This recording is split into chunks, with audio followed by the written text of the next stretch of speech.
night ride on the track.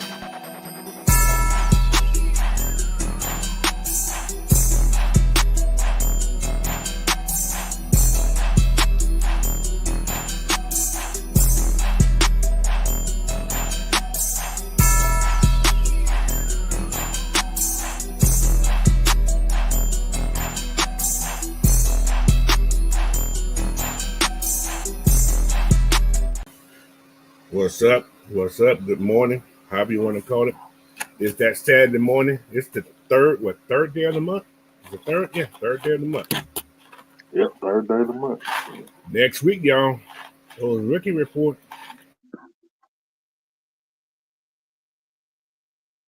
Well, welcome to this Saturday morning bird feeder, man. I'm Coach, and to my left, all right, whatever the hell y'all want to look at it, is introduce yourself. Y'all bear with me, man. I'm still trying to get my eyes right. Yeah, just bear with him. Yeah. You know, he got his eyes dilated yesterday, so we gotta take it easy today. But this your boy Big Ant, aka the Nose Happening. Y'all already know what it is. Hey, welcome to the bird feeder. Yeah, man. Today we're gonna be all over the place, but it's all about the Falcons, man. But anyway, let's start this thing out with. I haven't done a post-draft talk about anything, so let's just talk about these guys right now. So coming to this draft, we all can say the Falcons had a mission, and we seen it take place in this draft. So pretty much it was like, let's revamp this defense. Let's make sure this defense is sustainable enough to get where we want to be. Can we all agree on that? Yes. So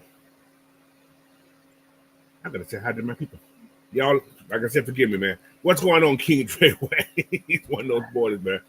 Deshaun Coswell, A137, Jonte, Rozier, Dog Pound, what's happening? Checking in from P. Oregon. What's going on, man? You're right down the street from me, man. I'll be out in Portland next weekend. So I'll be down there next weekend. Miss Sonia Howe, what's going on? Dre Murphy, what's going on? I got a invite to the Nike outlet down there. So that's what I'm putting out. So. But anyway, as I was saying, man, we started with that number 15th pick, Jalen Walker. And I heard everybody in that stadium erupt when they said that, man. So yeah. Jalen Walker. I think he's one of the most versatile edge that was in this draft. The kid can pressure from anywhere in the field.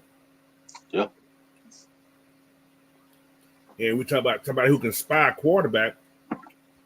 There you go. Just like Deion Jones almost. Think about Deion Jones. He was a spy. Jalen Walker has that ability. And I think that Diablo has the same ability too. Yes, he can spy. Yep. We are in good hands, and I think with their scheme that they're going to run, according to the defense, they're going to pressure every play. They're going to run pressure, they're going to pass pressure. It's going to all be the same, going to look the same. So with that, man, I'm happy about that. So Jalen Walker, number 15 pick, man. Great pick. I'm going to say that's all I'm saying. Then we took this. Some people called it risky because we gave up that first round pick. Think about this. What I think can happen. We go far in the playoff. Now you're picking 26 and below anyway. Yep. Does it really change the trajectory of that pick? Just like last year. They said we're going to pick in the top 10 no more. What happened? We were 15. That's an improvement, guys. Anything past 20-something is an improvement on your team this year. So I thought it was a great pickup. They went and got the man that they wanted first because nobody thought Jalen was going to be there. So we picked up James Pierce Jr., another dynamic pass rusher. But that's what everybody was asking for, pass rush. Now we got it. So with that number 26 pick, man, James Pierce Jr. Wasn't my first choice, but that's what the Falcons did. Now he's my first choice now because he wearing that logo. So you know what I'm saying. But what's going on, Sergeant Will? What's up, Miss PJ? What's up, Sergeant Will? What's up, Corey Gear? Ray Murphy, what's happening, y'all? D. Coleman, how you doing? He said, y'all doing them. Man, ain't doing no mock draft. What you talking Ain't about? nobody doing no mock draft. You get out of here with your business. He talks the joke. What you talking about, bro? He right. just trying to start some shit. He start early in the morning. I'm just recapping, man. I didn't do a recap. I've been busy. It's that time of year, man. I'm working in the administrative part of the job, man. So I'll just bear with the brother. All right, then we go to the third round. Because we got a pick, we traded and got the third round and have it. The pick that Kirk took away from us. So, yeah, that's the pick. All right. We picked up a 13 interception over the past 2 seasons. DB, safety, what do you want to call him? Xavier Watts. One of the guys that I liked. What's up, Magical Fresh? What's good? What's good, Coach? What's good? What's good, Big A? What's good? What's good? What's good? Good morning, everybody. Good morning. Blessings to all. Blessings to all. So, like I was saying, Xavier Watts, man. What can you say? The X-Man. Yeah, we got an X-Man on the team, Excellent. Yeah. X gonna give it to you. Yeah. I didn't do a video on him because I didn't even think we were gonna be able to get him. So that's why I didn't even do exactly. So that's why I didn't even worry about trying to do a video on him. None of the guys. Billy. I felt like Billy. We had a chance at Billy because remember a couple times I took Billy in the 4th round. That's true. That's true. But yeah, man, we got 2 guys we picked up. They had 24 interceptions over the last 2 seasons among both of them.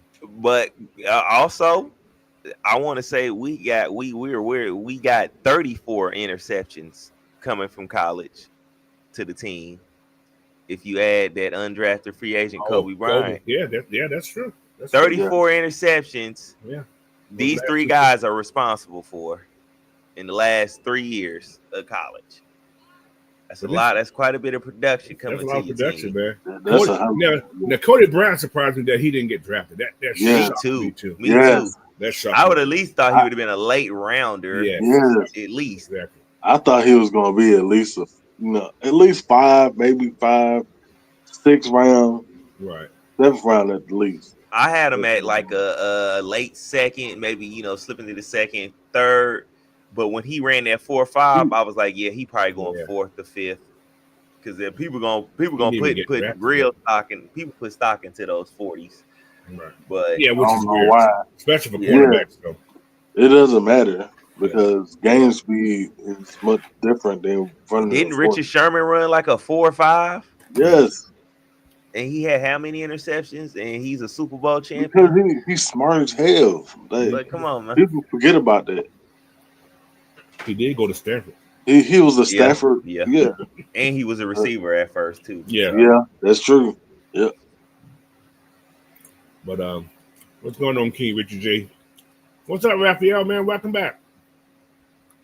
But back to Xavier. He started off as a receiver, then went to linebacker, then moved to safety. So I definitely love him. Also, I'll wait. I gotta wait because we'll get to that. Okay. I'm getting too far ahead. Right. Get too far ahead. Get Nancy. All right, so that was our 3rd round. Xavier Watts, 3rd round pick. Then we would go back in the 4th round. Yeah. And he the one we traded up to get, was it Billy Bowman? We traded 3 picks. Yeah. And got Billy Bowman in the 4th round. No, I don't even think we moved. No, we didn't move. We stayed. One of these guys traded up. It was X. It was Xavier. Okay. We traded up to the 96 pick. That's right. Yeah, because they didn't think he wasn't supposed to be there. Right. Okay. 101 to 39. Okay. You're right. But Billy Bowman, he's supposed to be there either. And this is the guy they say they had on their radar too, which is kind of weird. the Falcons did their due diligence, man, and when watching these guys, so I was like, man, it's just sets up for everything. Like I said, the question I have later on in this show is gonna match all this stuff we're talking about right now. Mm-hmm. But late round steal, Jack Nelson. I didn't have him on my radar. I didn't know who the hell he was. I ain't gonna lie to you. Hey, but I sure take him. Yeah, I sure take them from Wisconsin. I take a lineman from Wisconsin. Freaking Iowa. Minnesota. Yeah, any one of them. Ohio State. Some of them linemen. Go ahead. Big Ten conference. Yeah, go ahead and get him here. Go ahead. I take him. Go ahead and get him here. Yep. Yeah. You can go ahead and bring him on in. Let me get that. Until I watched some of his film, man, I said, damn. And then he's only gave up one sack in how many snaps? 300 and some snaps. Oh yeah, go ahead and bring him on in here. Let him sit on ice. Don't nobody else worry about him because he ain't going on the practice squad. Y'all not getting him. Yeah. So y'all go ahead and cool y'all jets. Yeah, let him chill on out. Chill right behind Jake Matthews to learn, young fella. Maybe go outside. We never know. I'll talk about him. I would like him to go ahead and just go right to his natural spot where he was. Yeah. I feel like him going right there, and then that also grabbing that the Georgia Tech guy. I feel like you can slide him right in over there with Caleb at. And then I also love the Oregon State pickup. That I feel like he your future center. You didn't bigged up your whole front squad on the slide under the radar. Nobody really even paid attention to that. Right. Because you have the coach. You legit have the coach that you can do something like that with. In Ledford, he can make you an offensive line. Yeah. So you just gave him 3 nice diamond in the rough pieces just to sit there and polish. You know what I'm saying? He ain't got to rush him out there. He can really get their technique right, really get them going. And then they already have examples in front of them on how to be pros and how to go out there and play in the actual game. They got people they can talk to and stuff like that. So, yeah, I definitely think you use them to transition for when people depart. All right. I want to talk about 3 of these undrafted guys that I looked at a lot of film on. Mm-hmm. I like Nick Nash for a while. I love Nick Nash. I've been liking Nick Nash. I thought he would get drafted, so he failed out to what's called. I was happy to see the Falcons took a chance on him. Mm-hmm. He was one of the guys. The kid from Miami, the DB. I'm not talking about the D tackle. Simeon Barrow. Yeah. He's a little undersized, but I think they're going to use him at that big edge. Mm-hmm. So, according to what I'm hearing from the D-line coach, he said Zach's going back to his natural position, the outside big edge. Outside. Yep. So I can see him and Fox, Zach being that big edge, setting up the side. And they also said they're going to use my boy Brandon Dorlus as that big edge too. Mm-hmm. And they're going to use. They said Brandon going to be used a lot. And according to the D lineman, he said Brandon Dorlus is that special guy. They say he's one of the most special linemen that they have on this team. Said, okay. Yeah, he's a Swiss Army knife. Yeah, exactly. Mm-hmm. You can put him in the inside in that 3 tech, or you can put him on the outside. Yep. He still can rush because he's the best pass rushing lineman we have on this team. They say. Yeah. So he showcased that at Oregon. So, but yeah, he's one of the people I like. Kobe Bryant, we know what I like about Kobe. Yeah. Mm-hmm. I drafted Kobe several times in different drafts I've done. So sure did. Yep. He's one of the guys I like. But somebody who I just got a hint of just about last week after the draft. Nate Carter, the running back. Yeah. Now, shifty. He's a shifty guy. Now, if the Coach Rose something like I said, this is Tyler Allgeier's money making year. Yeah, this is last year, right? The Falcons have a deep running back class. They got some running backs in this group. Mm-hmm. But what I see from all the running backs in here, Nate Carter's the only one that looks like Bijan. I was just say he looks like a perfect blend. Yeah. So if you was gonna run an offense and you want to not replace Bijan but give Bijan what's called and do the same exact thing, yeah, Nate Carter's that guy. Reduce his wear and tear. Yeah, you can use Nate Carter because the kid can catch, and the kid has one of the best step back cutbacks going to the other side.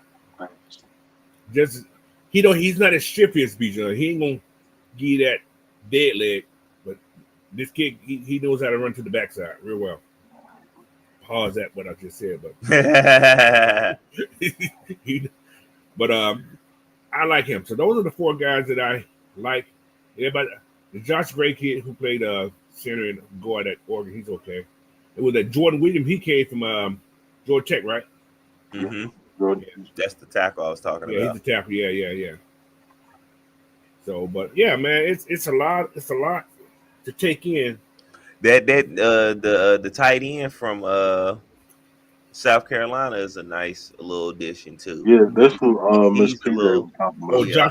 Josh Simmons? Yeah, he's nice. He's a real decent receiving and blocking tight end. Now, with all this being said, the Falcons got a lot of decisions to make.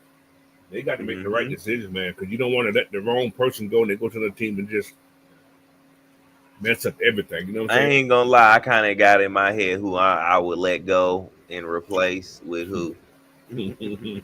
That's just me.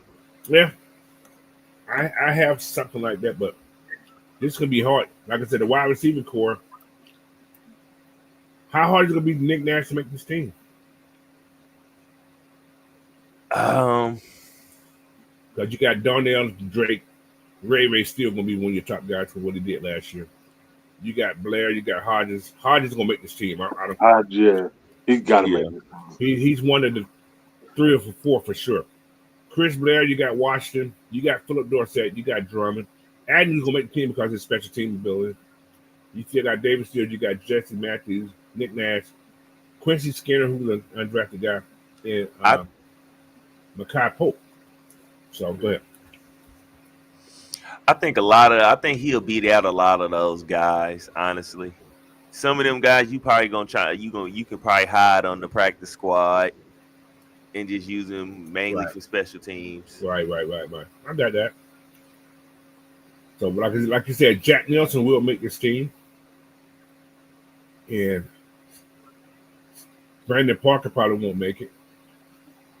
They're gonna probably have 8 linemen again. So you're looking at Storm Norton, Kyle Hinton. They probably try to hide Javon Gwynn again.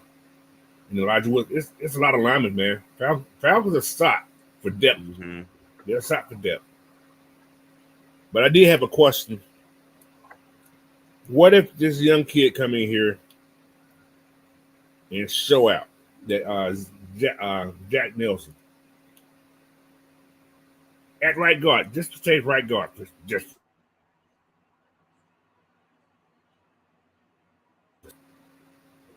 would you get rid of Caleb to save money?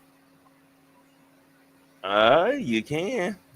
I mean, it's kind of hard not to want to offer him another contract because he took such a friendly contract. Right. And he stayed, and he's him, and then you kind of don't want to break that duo up over there, that nasty right side. So it's kind of like hard to be like, well, let's just save money, forget the team chemistry, forget all this stuff that y'all have built together, because you did get drafted together, you came up together. And it's just like, we just gonna stick another guy next to you, which I'm pretty sure as professionals they would take, they would handle that, you know what I'm saying, properly. But like team chemistry wise and stuff like that, would you really want to break that up? Especially Caleb and Chris. Yeah, like those guys came in together. They've been starting together for like why break them up? Especially if Caleb will keep continuing to take team friendly deals. Now, if he won't outrageous money, then you can, you know what I'm saying, show him the door. Right. But if he continue to help the team and want to He stay. doesn't have a Pro Bowl yet, so that's the thing. Yeah. He doesn't have a first team, second team, anything like that yet. So that could be an advantage for the Falcons because the kids. And like I said, now he has to be more responsible for that blind side now. See what I'm saying? Mm-hmm. So he had to be better. Like I said, he ain't been bad, but it's a different breed on that blind side than it is on that. Well, that's where you gotta ask. Well, that's where you sign them blocking tight ends at, and this is where Kyle Pitts gonna have to start nutting up, and actually chipping the guy on the end. Not just kind of patty caking and then taking off, man. You're gonna have to hit him a little bit more, Kyle. Bro, slow that guy down just for, help your brethren out right there on the line. Even if it's just for a half a second. Yeah, let him get set. Let him get dropped and get his set real quick, man. And then shoot, after that, if he get beat, that's on him. We gonna get on his ass, but you know what I'm saying? Give him a chance. I want to say something. I went back and looked at the film when Kirk Cousins got hurt last year. When the guy sacked Kirk, it was on Caleb's side. Now, if nobody noticed, Caleb tripped over Lenson's foot. Oh, I seen that. So, without that trip, that would never happen. So, I'm just saying, a lot of people try to blame. So, but anyway, man, that's gonna happen. That's gonna happen every now and then. That's the reason he got sacked. He had control. He controlled him until he tripped over Christmas. So, anyway, I just want to say that. I told I'd be going. Man, Kirk Cousins was bullshitting that game anyway. We should have been winning that game. They didn't score a touchdown that game. They scored all field goals. I think that was when that dang coach. They had that. Dennis Allen just got coached. Just got fired. Yeah. So it's they was playing with their hair on fire. Bro, they should have. We should have won that game. We should have. Offense should have put them away early. Yeah, it shouldn't have been close, bro. Yeah, Miss PJ said Pennis get the ball off quick, which exactly that helps the O line. So see, and that too, and not only that. I feel like now they're gonna definitely move the pocket around. They're gonna have him on some, kind of some bootlegs and stuff like that. They're not gonna let him just sit there neither. Like a duck. You couldn't do all that with what I'm saying? You couldn't do that with Kirk. So it's gonna be interesting, man. We're gonna roll with that right there. But got another, like I said, I would write stuff down. He said, we got to, just another thing I said, this running back room so full of talented running backs. We know we got one guy who we ain't got to worry about. That's Bijan. Bijan is solid. Mm-hmm. So how much worry do we think Tyler has to do? I don't think he has to worry none. I think the only thing he has to worry about is whether or not he going to accept the next contract that the Falcons offer him, or if they're going to offer him. Right. I think that's about the only thing he has to really kind of worry about. Now, with that same question, what if we get in the season? We know we got a little running back depth on this team. Somebody want to offer you a third-round pick for Tyler Algier. This is for the trade deadline and so on and so on and so on and so on. Are you willing to do that? Bye. Yeah. We appreciate you, Tyler, but I mean, that just lets me know if they even thinking about that. That means y'all kind of don't want to pay him. So go ahead and make it easy on ourselves instead of trying to wait and stuff. Go ahead and take the third round. Let him go ahead and go to his new team, get acclimated and whatnot, man. But the thing is, also, you could lose him for nothing too, though. If you keep him the whole season. Exactly. That's why I said it. Go ahead and give him up. Don't sit there and wait until act like you're gonna pay him, right. And then he get hurt or something like that. God forbid, and then now y'all don't want to pay him, and then we lose him for nothing, and then he goes off heels up and just be's good elsewhere. Right. Nah, go ahead and get you something and give him a fair shot to get his money and go ahead and play for a new team. Right. And get you and recoup you another pick, man, for next year because you use some. That's my thing. That's my thing. So go ahead and get you, but like you're getting back high. You know what I'm saying? You're getting higher picks. You know what I'm saying? Right. You use your first, but you know what I'm saying? Recouping the third, and I mean you can work without a first if you got enough. You know, second and third and fourth round picks. You can really make something happen without that first. All right. Another question. Could the Falcons have the best edge rushing team in the NFL this year? Yes. It's possible. Yes. I would say pass rush. Just could off. Could the Falcons have the best defensive team? And I'm going there. Yes. On paper, right now, this is one of the most dangerous starting lineups in football. Yeah, I would say so. I would say because you think, okay, you got AJ Terrell, you got Mike Hughes on your corner spots, then you got Xavier Watts and Jesse Bates manning your safety spots. You put Billy Bowman Jr. out there in your nickel spot. That's so much ball hawking potential. You got 3 ball hawks on the field right there. Then you have Jalen Walker, you have Caden Ellis, you got your Zach on the end, you got your Rook, your Brandon Dorless. I mean, it's everything fits out. Then you still got Diablo, how he works in there. So you got your coverage on the field from your linebackers positions. Mm-hmm. You got James Pierce Jr. coming off the edge. Mm-hmm. He definitely can. He's running a 4.4, so you're definitely not outrunning him. Ain't no quarterback outrun him. No running back really shouldn't be outrunning him. He's gonna get chipped a lot. He's gonna get a lot of attention, but it might not be able to work work out. It's gonna be a problem by chipping him because that means somebody's free.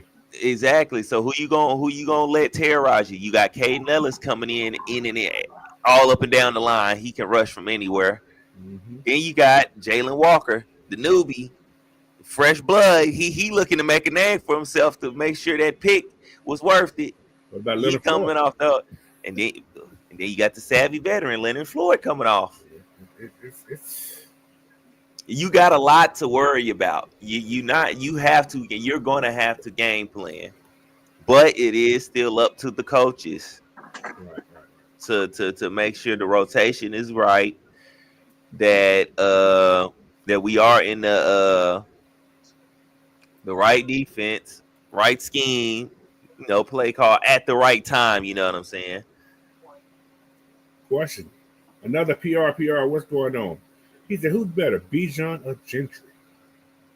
Bijan, because Gentry ain't he ain't did nothing in the NFL. He ain't got no NFL stats. He ain't got no stats to compare. So that's true. Plus, it's different. So Gentry ain't been hit yet. Mm-hmm. Nah, he hasn't had that welcome to the NFL moment yet. Exactly. We'll wait on that. Good question though. Nice question though. That's a great question. Good question. So, but talking about the defensive backfield. All right, we just brought D. Afro back, right? Yeah.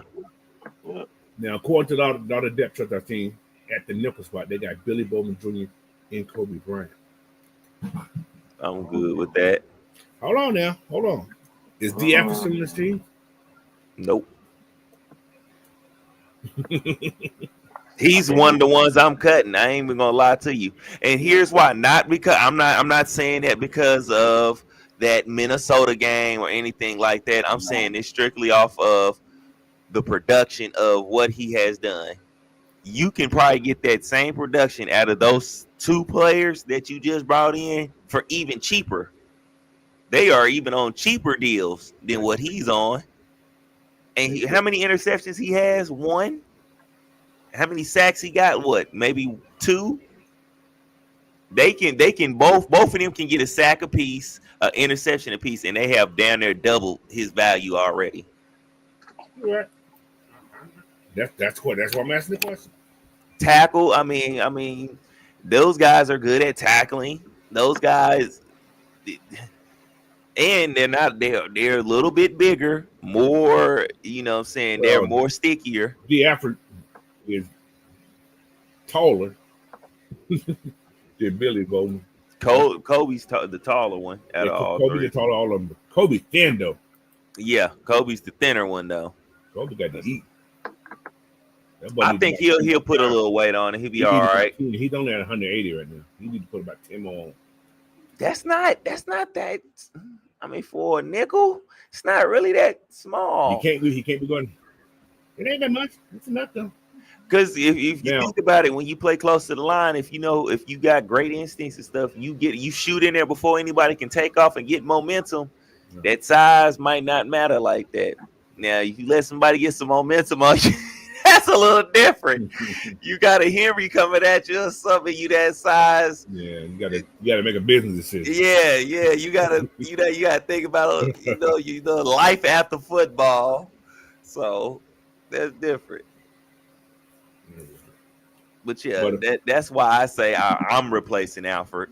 I just got two ball hawking guys who has production.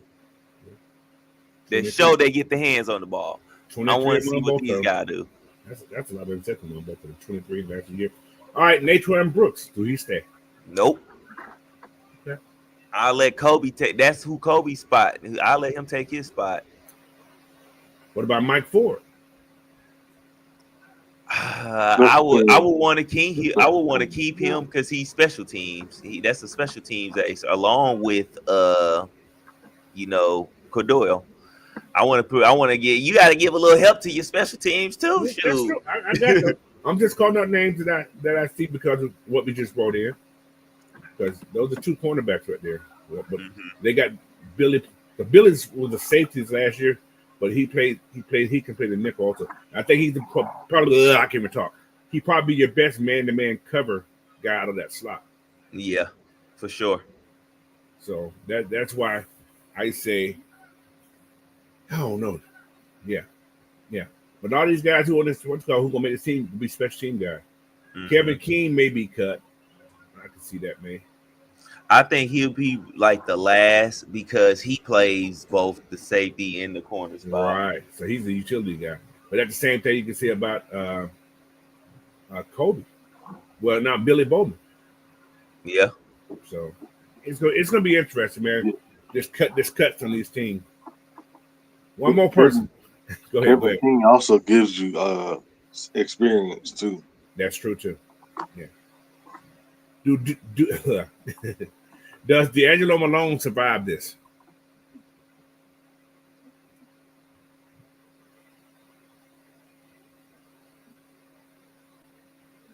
I don't know.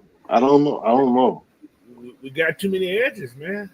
Yeah, If he survived this, that means somebody didn't look good. The only way I see him they keep surviving is on special teams. Who? D'Angelo Malone. Yeah. But these are our outside linebackers. We got Jalen James Pierce, Arne Abichetti, Leonard Floyd, Braylon Trice, and D'Angelo Malone. Are they going to keep 6 of those guys? I don't think so. I doubt that. The only way he stays is practice squad. And he's eligible still. I don't think they changed that practice squad thing, but yeah, I think he. But I don't think D'Angelo Malone survived the practice squad. I think somebody signed him. And then let him go ball out. Yeah. I feel like you're not losing nothing. I mean, he gave you 3 sacks. Okay, I feel like he proven that he should have got some playing time. He proven that, but I don't feel like you're really missing anything. Because what you gonna do? Oh, he ball out this year. He get what 6, 7, 8 sacks. You gonna pay him? Like he either way, he's going to be gone. So he's somebody I feel like you can just go ahead and let him go on his way. Somebody might want to trade for him. You never know. I take a little 6-7 round pick for him. I mean, go ahead. We just drafted his. I mean, not replacement, but somebody that's just like him, James Pierce. True. Who's bigger, a better version of him. Yeah. So I don't. Dre Harris said he think Malone pulls over Troy. I don't think so. Now, I'm getting to that inside linebacker. Does Troy survive this?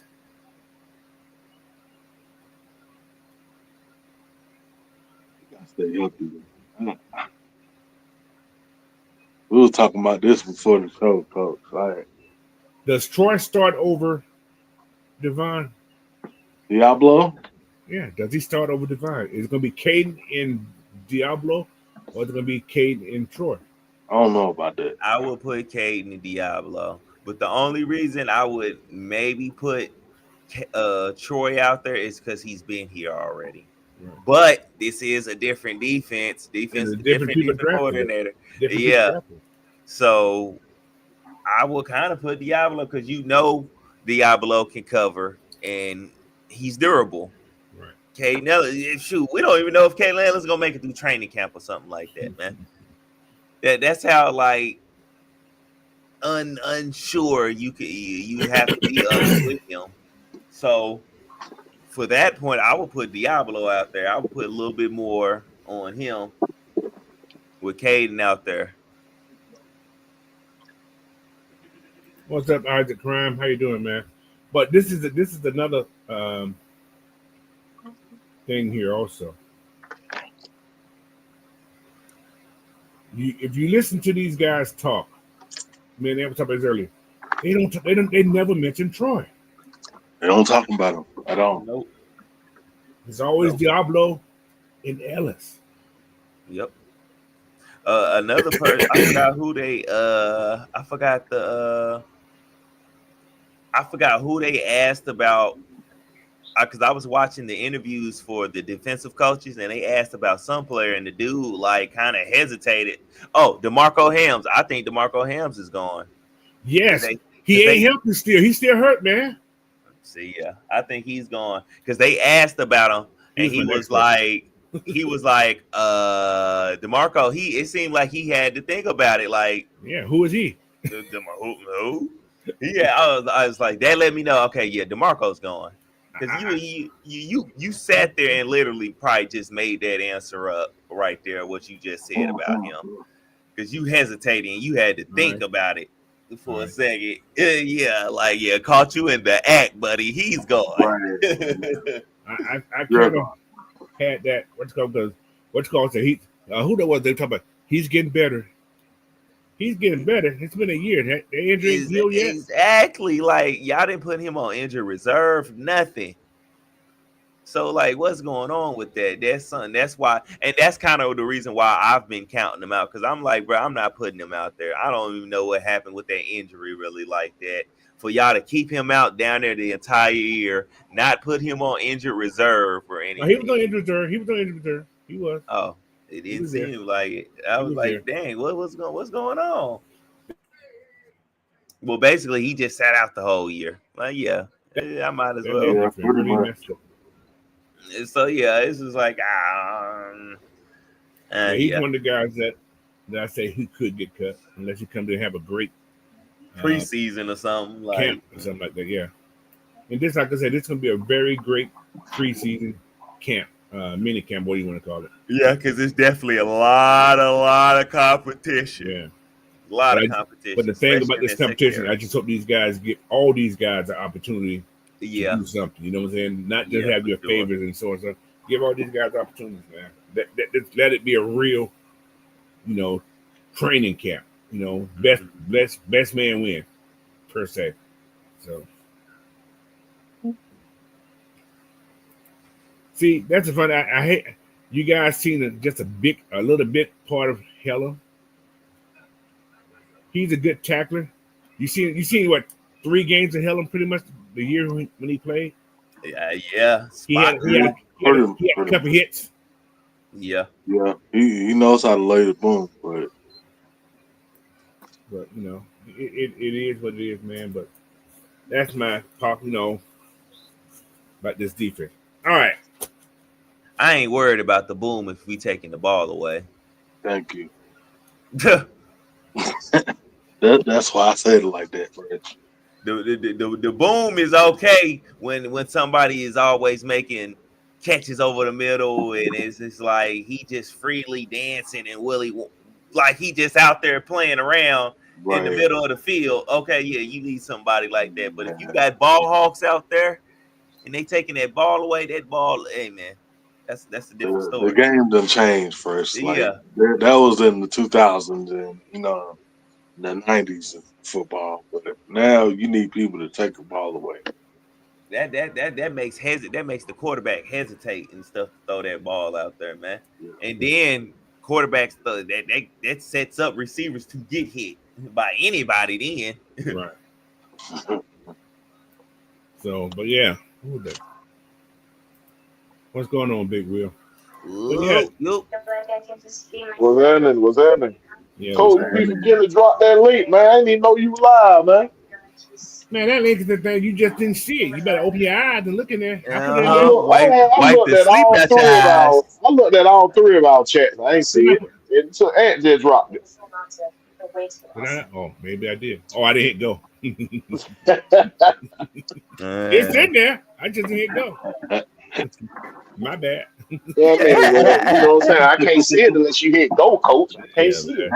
I can't see real good right now either, bro. How you been, Coach? How you been, y'all? I'm all right, man. I'm still trying to. That's why I'm so close to the damn screen. I'm trying to read these damn things. So your eyes still trying to recover? Yeah. I don't like that shit, man. I don't like that. That's the worst shit on earth, y'all. I don't care what nobody says.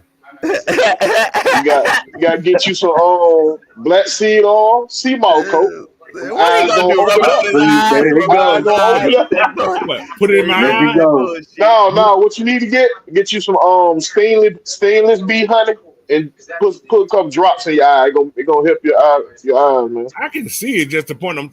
I'm just not used to. I don't. You don't want them glasses no more. I'm telling you how to get rid of them glasses, man. I'm good. They free. You feel me? $3.99. But no. But yeah, man.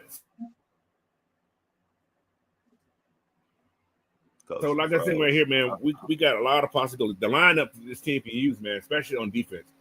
You got a first down group, you got a second down group, you got a third down group. And I'm gonna do a video on I'm gonna make it look pretty. So I'm just saying the lineup this team can have can be awesome, man. So I'm gonna do some videos on this. So y'all stay tuned to that. You join my channel, you can get it early. So that's another thing too. I'm gonna drop that. Just join the channel, you get those videos early. So, but what else we got here? What do you guys feel about they moving Zach? He's gonna be just the big edge now. What do y'all feel about that? Zach Harrison? Yeah. Mm-hmm. Well, that's what we drafted him to be, like that replacement Calais Campbell. That's what Calais Campbell played, the outside edge, big edge. So he was misused like everybody else last year. That's why the defense dropped so dramatically, dog. So like it seemed like they putting guys in the right place. If you listen to Ali and how he talk about these guys on his roster, man. Yeah. Oh, I'm loving. I want to see it. So I want to goddamn season need to be here tomorrow. I want to see what the hell he gonna do with these boys. Cause the way he was talking about Trice, man. Oh my god. Man, Trice can be healthy. If Trice can stay healthy, man, we're gonna be dangerous on that D line. But how are we gonna keep all these people? I'm still trying to figure that out, bro. This could be hard. How you gonna keep all these people? Hey man. That's why they job. That's why they job, not mine. That's true. The thing is, it's about playing the book. It's about playing the books, man. It's about who can I take a risk with letting go and putting them on the practice squad. That's the question. Yeah. Who will not make it through waivers and who will make it through waivers? We know Trice ain't gonna make it through waivers. We know damn sure goddamn Jalen Walker ain't gonna make it through waivers. Pierce ain't gonna make it through waivers. You know what I'm saying? You got to leverage what you can. For sure.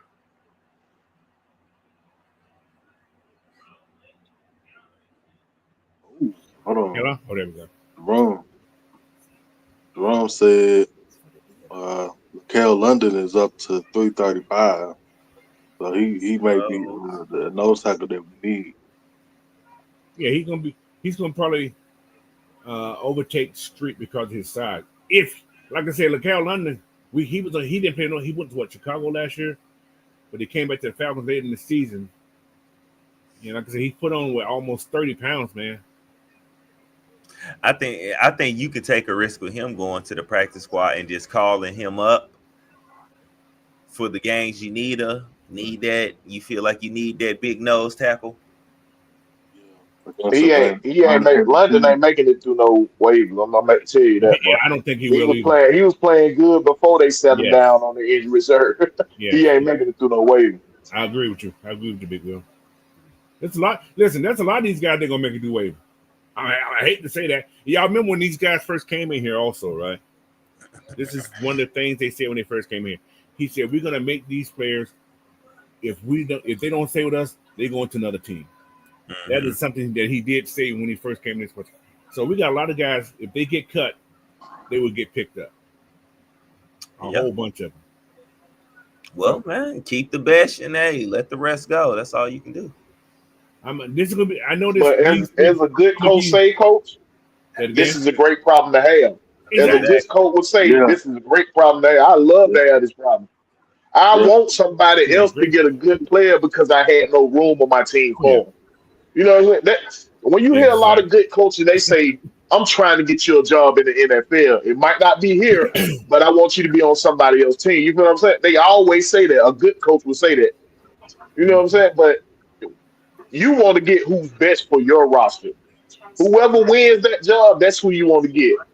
Let them fight it out. That's how you gonna know who's more, deserving of this job. Let them fight it out.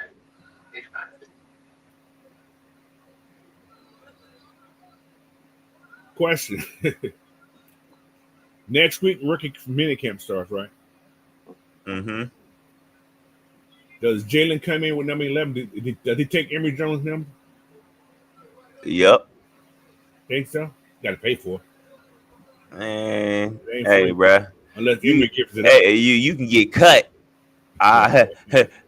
You feel me? We can wait. I can wait till you get cut and officially get it that way, or you can go ahead and hand it over to me now. Which one you want? I think they'll keep Emory Jones on the practice field.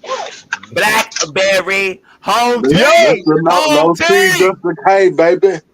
Yo, what's happening? Boy, your ass got that boy took some adrenaline. He been goddamn popping shows all week. Goddamn, what's going on, my boy? Right. Well, especially late at night. At night. I'm like, what the hell on? I'm going to go to sleep. Lady shit. I'm like, I didn't even notice you were goddamn doing a show. Hey, the rest pit usually start at 8 o'clock, but something miraculous happened. Something miraculous happened? Yeah, you finally got some sleep. Yes.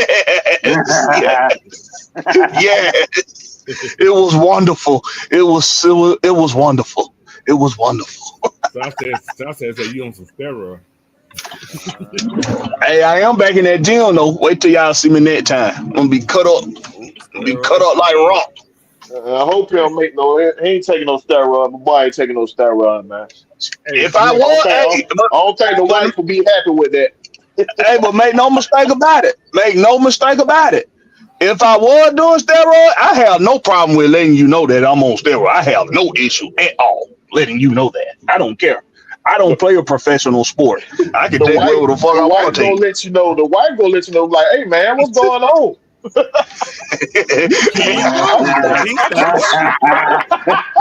I could have sworn you was a little bit better than that. Shut the hell up.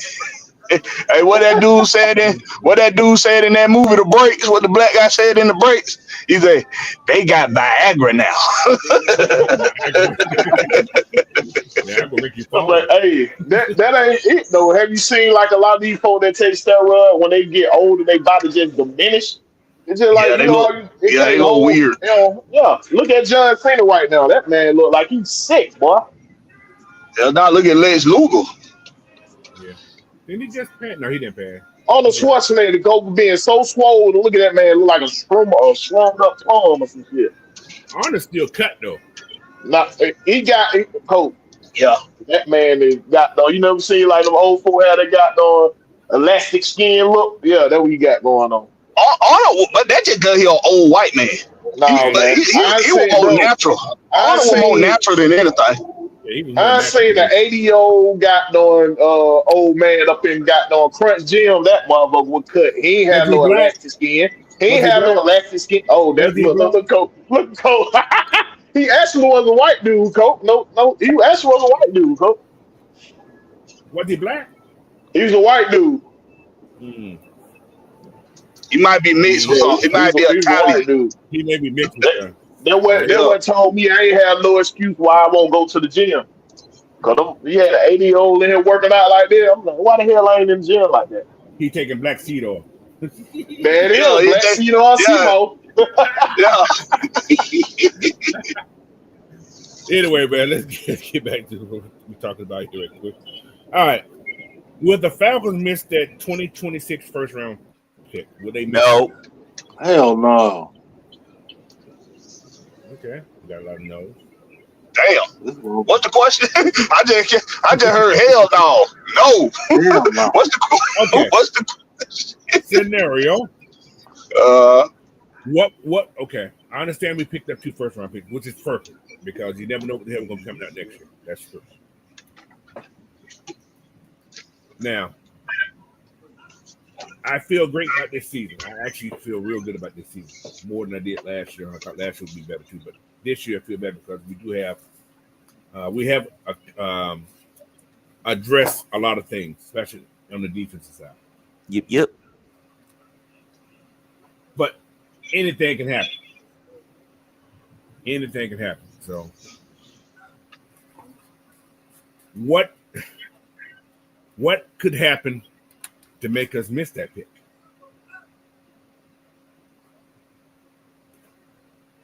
Injury. Like I said, this is football. We just bottom out. Basically. And what would make us miss that pick is we just totally suck this year and it becomes a top 10 pick, something like that. That's what make us miss it. Exactly. That's about the only thing. Other than I that, don't expect that. Yeah, then that means we failed. If we become anywhere near the top 10 next year, we failed. Raheem Morris deserved to be goddamn fired. The injury can happen. All this damn talent. We just said it's gonna be hard to keep guys on this roster, coach. So injury here. Hold on. If you're let me get somebody who's stuck. it depends on who goes down. But that's what I'm saying. An injury here and an injury there shouldn't hurt you like that. How many injuries did Kansas City have last year? And they still made it to the Super Bowl. Hell, Detroit. Exactly. They made it to the playoffs. Defense went out. Yeah.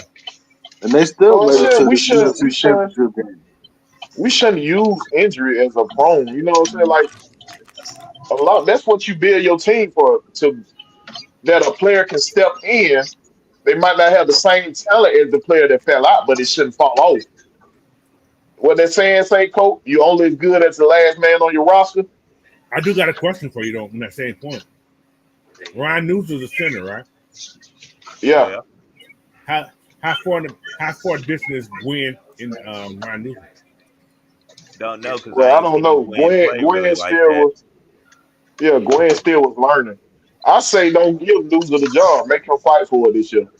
With who? I don't like the feeling of giving him the job. I want them to fight for their center spot. I'm making fight between Gray and Josh Josh Gray. But Gwen and Josh Gray. But Gwen been there for 3 years training for this job. Yeah, Gwen and Josh Gray, half a fight between them two. I mean, don't give him the here, job.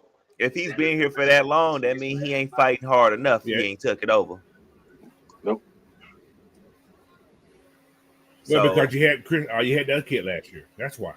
I mean, yeah. I mean, this is his opportunity. They said they're gonna challenge everybody on the roster. You picked up a guy in undrafted free agency that can come in and play that spot too. What if Let all three of them go? What if Jack Nelson beat out Jake Matthews and looked better than Jake Matthews? I'm just saying. Well, they go coach's favorite phrase. Think about it. I'm just saying. I'm just saying. What he say? What if Jack Nelson come in and just show out? Like, man, this is my job. Go to hell, Jake. You old. Then he gets the job. I want whoever come in here and wants to be that blood-seeking heat missile on that damn field. That's who I want to be starting. Okay. And if Jake lets somebody come in here and take his goddamn job after being that savvy veteran, then he deserves to be pushed aside, coach. I got nothing for you, just for you, Big Wheel. What if Nate Carter come here and just work better than Tyler? Tyler Azure? No, Tyler Billy Bob, yeah. Hey man, then it is what it is. Y'all been saying trade the motherfucker. So what's the difference? You know what I'm saying? If they have competition at running back, which I don't see them doing, then I'm talking about positions that need competition. You're good at running back, coach. We got a lot of running backs though, bro, that are actually pretty good. Yeah, that's just a body. That's a body for them to get. They do it every year. They have 4 to 5 running backs back there every year. They got 6 this year. That's a lot. That's to help the count. That's to help the count go smoother. They got to be able to run. Good. Yeah, they got to be able to run they schemes without anybody getting so tired. You know what I'm saying? Mm-hmm. Yeah, but real talk, I like competition everywhere. I don't think nobody should be comfortable at that position. Period. You heard Matt Ryan said before, you want to compete. Come out there and compete. Right. The thing is, they never brought nobody in that to come in there and compete with Matt Ryan. They never brought anybody to come in there and compete with Matt Ryan to keep that, you know what I'm saying, to keep that edge up on him. Yeah. All right. So what if Josh Gray beat out Newsom? He beat him out. Good. Yeah. I don't have no problem. Listen, I'm like Big Will. I like competition. I don't care who beat out who. Best player play, man. That you know, but yeah, there you go. So status shouldn't matter. Yeah, and guess what? If that happened, you can trade Ryan Newsom and get you a pick too. Yep. No, you ain't gonna lose no money. You ain't gonna lose no money for me. You're not gonna have that backup. You gonna need that backup. You got Glenn as backup. I don't know if I want to have two inexperienced people back to back. I don't know. What does it matter? The guy with experience got beat out by the guy with inexperience. Right. But then it going. Well, I trust our offensive line coach. Yeah, Truth be told, I trust our offensive line coach. Yeah, so exactly. That's our thing. I trust our offensive line coach. So exactly. That's why I said you could trade them off. Yeah, it. Always come back. It come back to what we say, coach. It's coaching. If you trust your coaching good enough, you don't care what happens through the season. If I have an injury here, I know I got somebody else that can step in and take their spot. You just want to hope you don't have one of them situations where we had like one of them injury curse going on. You know what I mean? That's what you don't want. We done seen that movie before, Will. Yeah, but that's something you can't control right now. Isn't it kind of ironic also, guys? Think about, you know, I always do a little comparison. 2016 team. We brought in 4 potential day one contributors. 4, yeah. Same thing we did in the 16. Uh-huh. It's so similar so same with coaching staff to a degree. And they was mostly on defense too. Exactly. Southside, cut your shit, bro. Cut your shit. What'd he say? What a stick beat out Penny. Answer that damn question. Ain't no way in hell. Hell no. If that happened, that means we made a mistake. That's some bit named Eastern Stick. Hold on. A stick and a penis put together makes what? A cripple. Coach on shit. Coach is on shit. We not doing that. Ocho. A cripple? That's what it made. A cripple? But this team is so. I ain't gonna say they compared to 16 because of the quarterback situation. Because Penix is only 3 full games in. Like I say, we seen a sample size, but we haven't seen a full size of it yet. Well, it has similarities to 2016. And I think that's what we want to. That's the year we want to go to because it was the closest we got to pay dirt. But okay, I'm gonna go back to that question you asked earlier of what would make us miss that 2026 first round pick. Go ahead. I think it's as simple as JPJ just don't. He turned out to be a bust. It's as simple as that. It's really just that simple to me.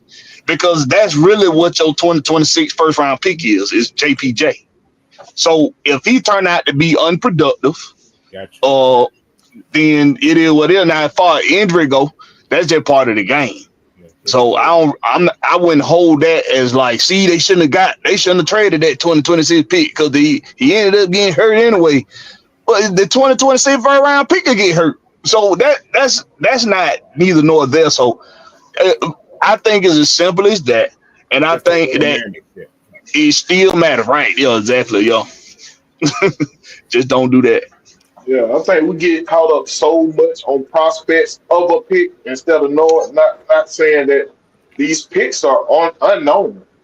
That's what the draft is. It's unknown. You're hoping. You're drafting this player on his past endeavors and hope it translates to the NFL. Every team is taking a gamble. It's about your development that makes the difference.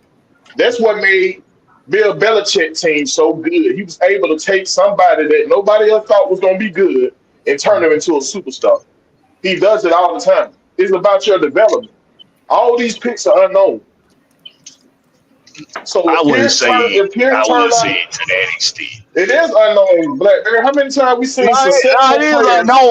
No, you're right about that. I'm talking about the Bill Belichick thing you just said. I wouldn't say it to that extent. Well, he can make an unknown into a superstar just because Tom Brady became a superstar. Everybody else about Tom Brady. I'm talking about fifth round picks that he picked up and they turn out to be defensive studs because he developed them. Now, Tom, a lot of folks forget. Really, the only person I can really think about that became more like a star is Stephon Gilmore. Huh? Everybody else was just role pieces. Steph was a first rounder. Yeah, he was a first rounder. Oh man, the little white linebacker that what the goddamn he turned out to be a ESPN. Yeah, Brewski. He turned out to be a goddamn all-star. Malcolm Butler. He got that. Man, he had so many guys that he brought. One game. Say what, Coach? I wouldn't say Teddy Bruschi was a superstar. I said a star. He Hall of Fame. He's a star. I'm saying that Bill Belichick can develop, bro. That's what I'm saying. Like, when you win Super Bowls, you become very popular anyway. But a lot of folks forget that Tom Brady was a backup. Belichick taught this man defense to see what the defense was going to teach this guy. I mean, what's going to come out to him with. A lot of folks forget that Belichick built up Tom Brady. He taught him how to look at defense and decipher the defense. He always was in the quarterback meeting room with Tom Brady. A lot of folks forget that. Then Belichick used Tom Brady to filter out the Belichick way with the players. used Tom Brady to be that coach on the field for him. A lot of folks forget about that. I just can't recall anybody going to another team and having the same kind of production they had in New England on that. Ain't not necessarily even production, just like, do you hear?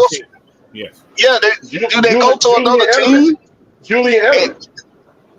He did it. Julian Edelman, the wide receiver, little short wide receiver, when it had success somewhere. What he had success at? You mean Amendola, Wes not Welker. Amendola, Wes Welker.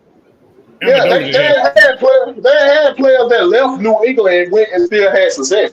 Actually, they came to New England. They did from different teams. They came from they did. What is Wes? I don't remember none of that. But you ain't never heard nobody talk bad about the Patriot organization when they was in there.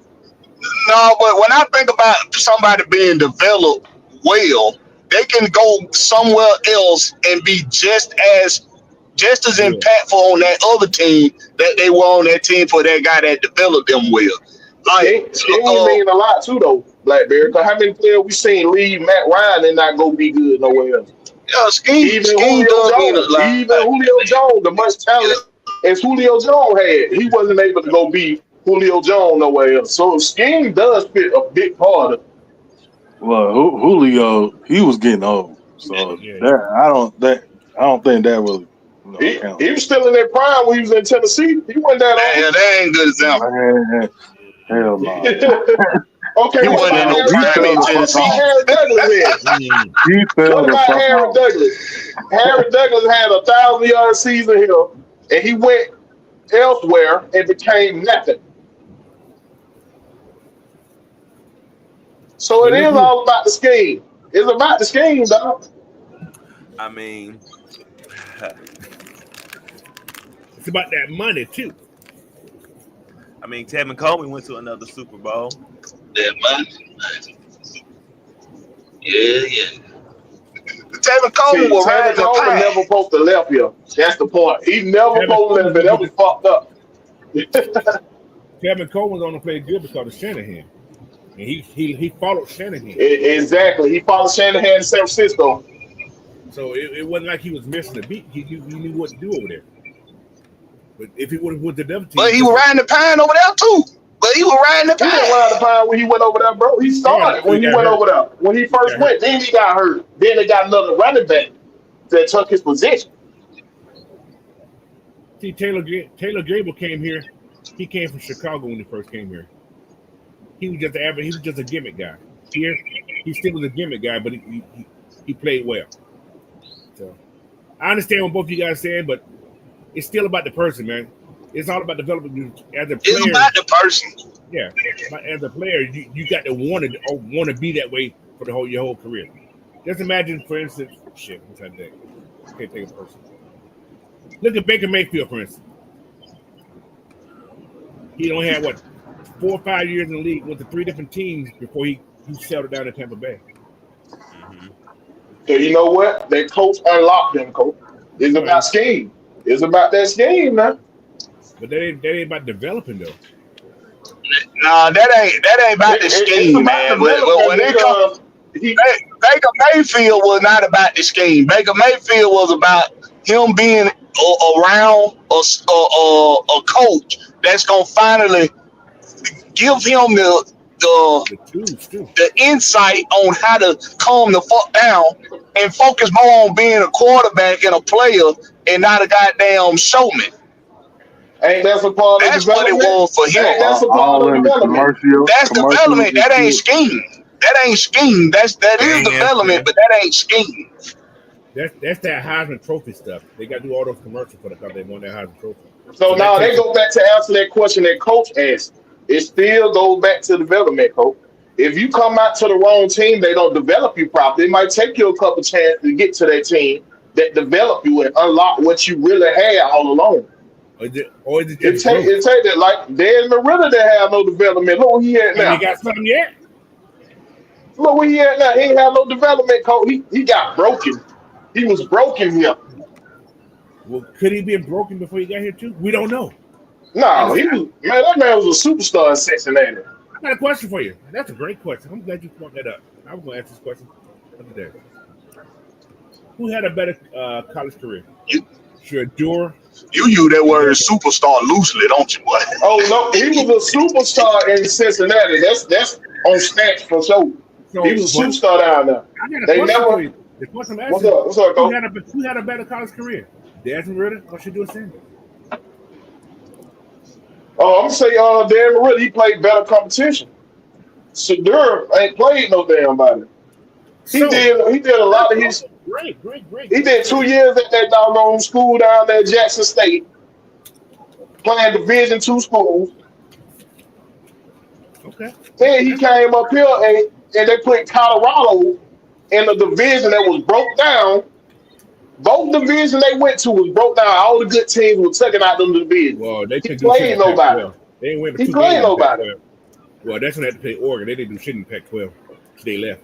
But anyway, so the point I'm finna make right now, that's a great. I'm glad you said that. Desmond had a better career. So Desmond being drafted in the third round was sufficient. So Shador being drafted in the fifth round, so it balanced out, right? Well, you got to think when they was drafted though. What was the quarterback pool? What was the quarterback pool? They both was shitty. Both quarterback class was shitty. But we forgetting the name. The name play is big here. That's the only reason he was talked about in the first round. Because his last name Sanders. So my point making. So in a way, Shador was picked where he should have been picked at, according to this class. Right? Even what you were saying, he better than the fifth round talent, coach. So he might not deserve to be in the first round, but he's better than the fifth round talent. Well, he's better than some of the guys. Yeah, he is better than some of the guys that were drafted ahead of him. I ain't gonna take that away from him. Yeah, I'll fight with you all day on that. You can. I agree with you on that. But the quarterbacks that were taken in front of him, they're not better than him. You're right. I agree with you on that. However, the point I'm making is, if you're looking at talent-wise, like you just said, Desmond really had a better career than Shador. Yeah, he did. I give you that. He did. So that's yeah. And the quarterback class was almost the same.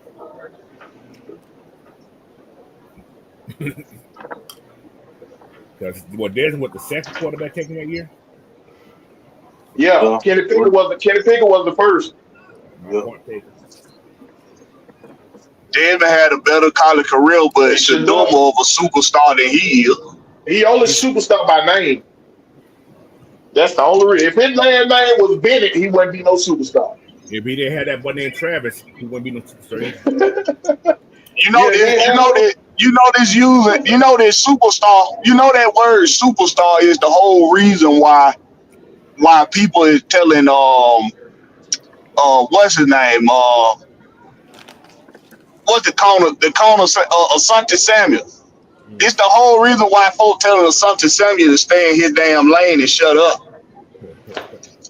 It's the same reason, because if you keep using if you think your stats make you a superstar, you mistaken. Your stats don't make you a superstar.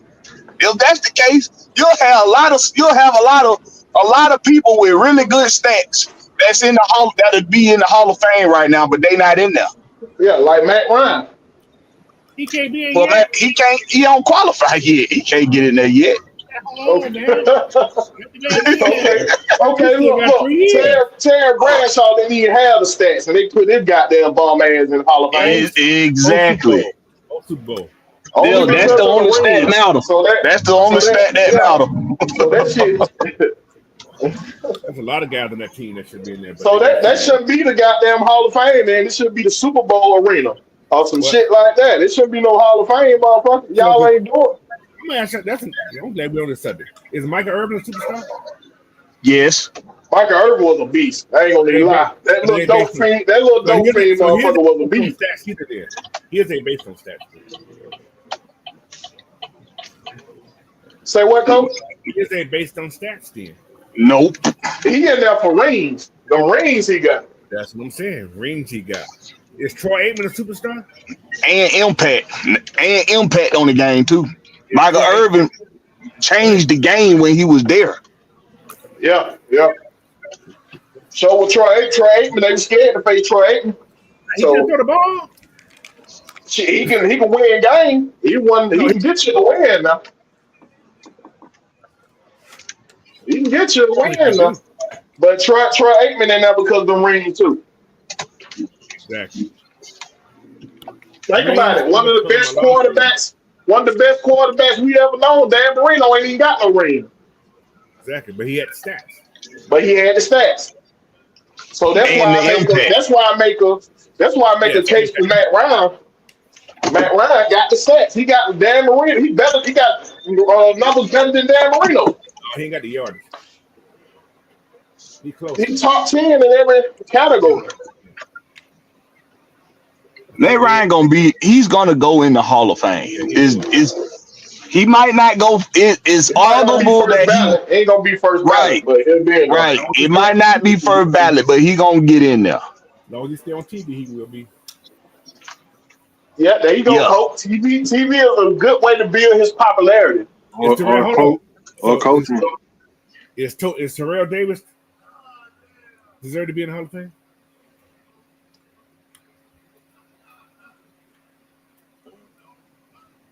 Terrell Davis. TV. Yeah, he should be in the Hall of Fame. Is based on what, the 2,000-yard season? Don't you talk about that Georgia running back like that? I'm looking at. I'm just asking the question. Because of that 2,000-yard season, he should be in the Hall of Fame. Not because of that, he was consistent back. He didn't have another 1,000-yard season before that or after that. I don't think he did. I know Terrell Davis scored a lot of touchdowns. More than 1,000-yard season. He had some touchdowns. I know he scored a lot of touchdowns. He was up on the Shanahan. They like their running backs. You know they have 1,000-yard running back season. They love their backs. It was that and the Campbell Chunky soup. That's what it was, him and his mom. The commercials. Hey, but that's right though. That's right. It's the impact. It's the impact he had while he was there, and he got the touchdowns. He got the championship. That's one thing.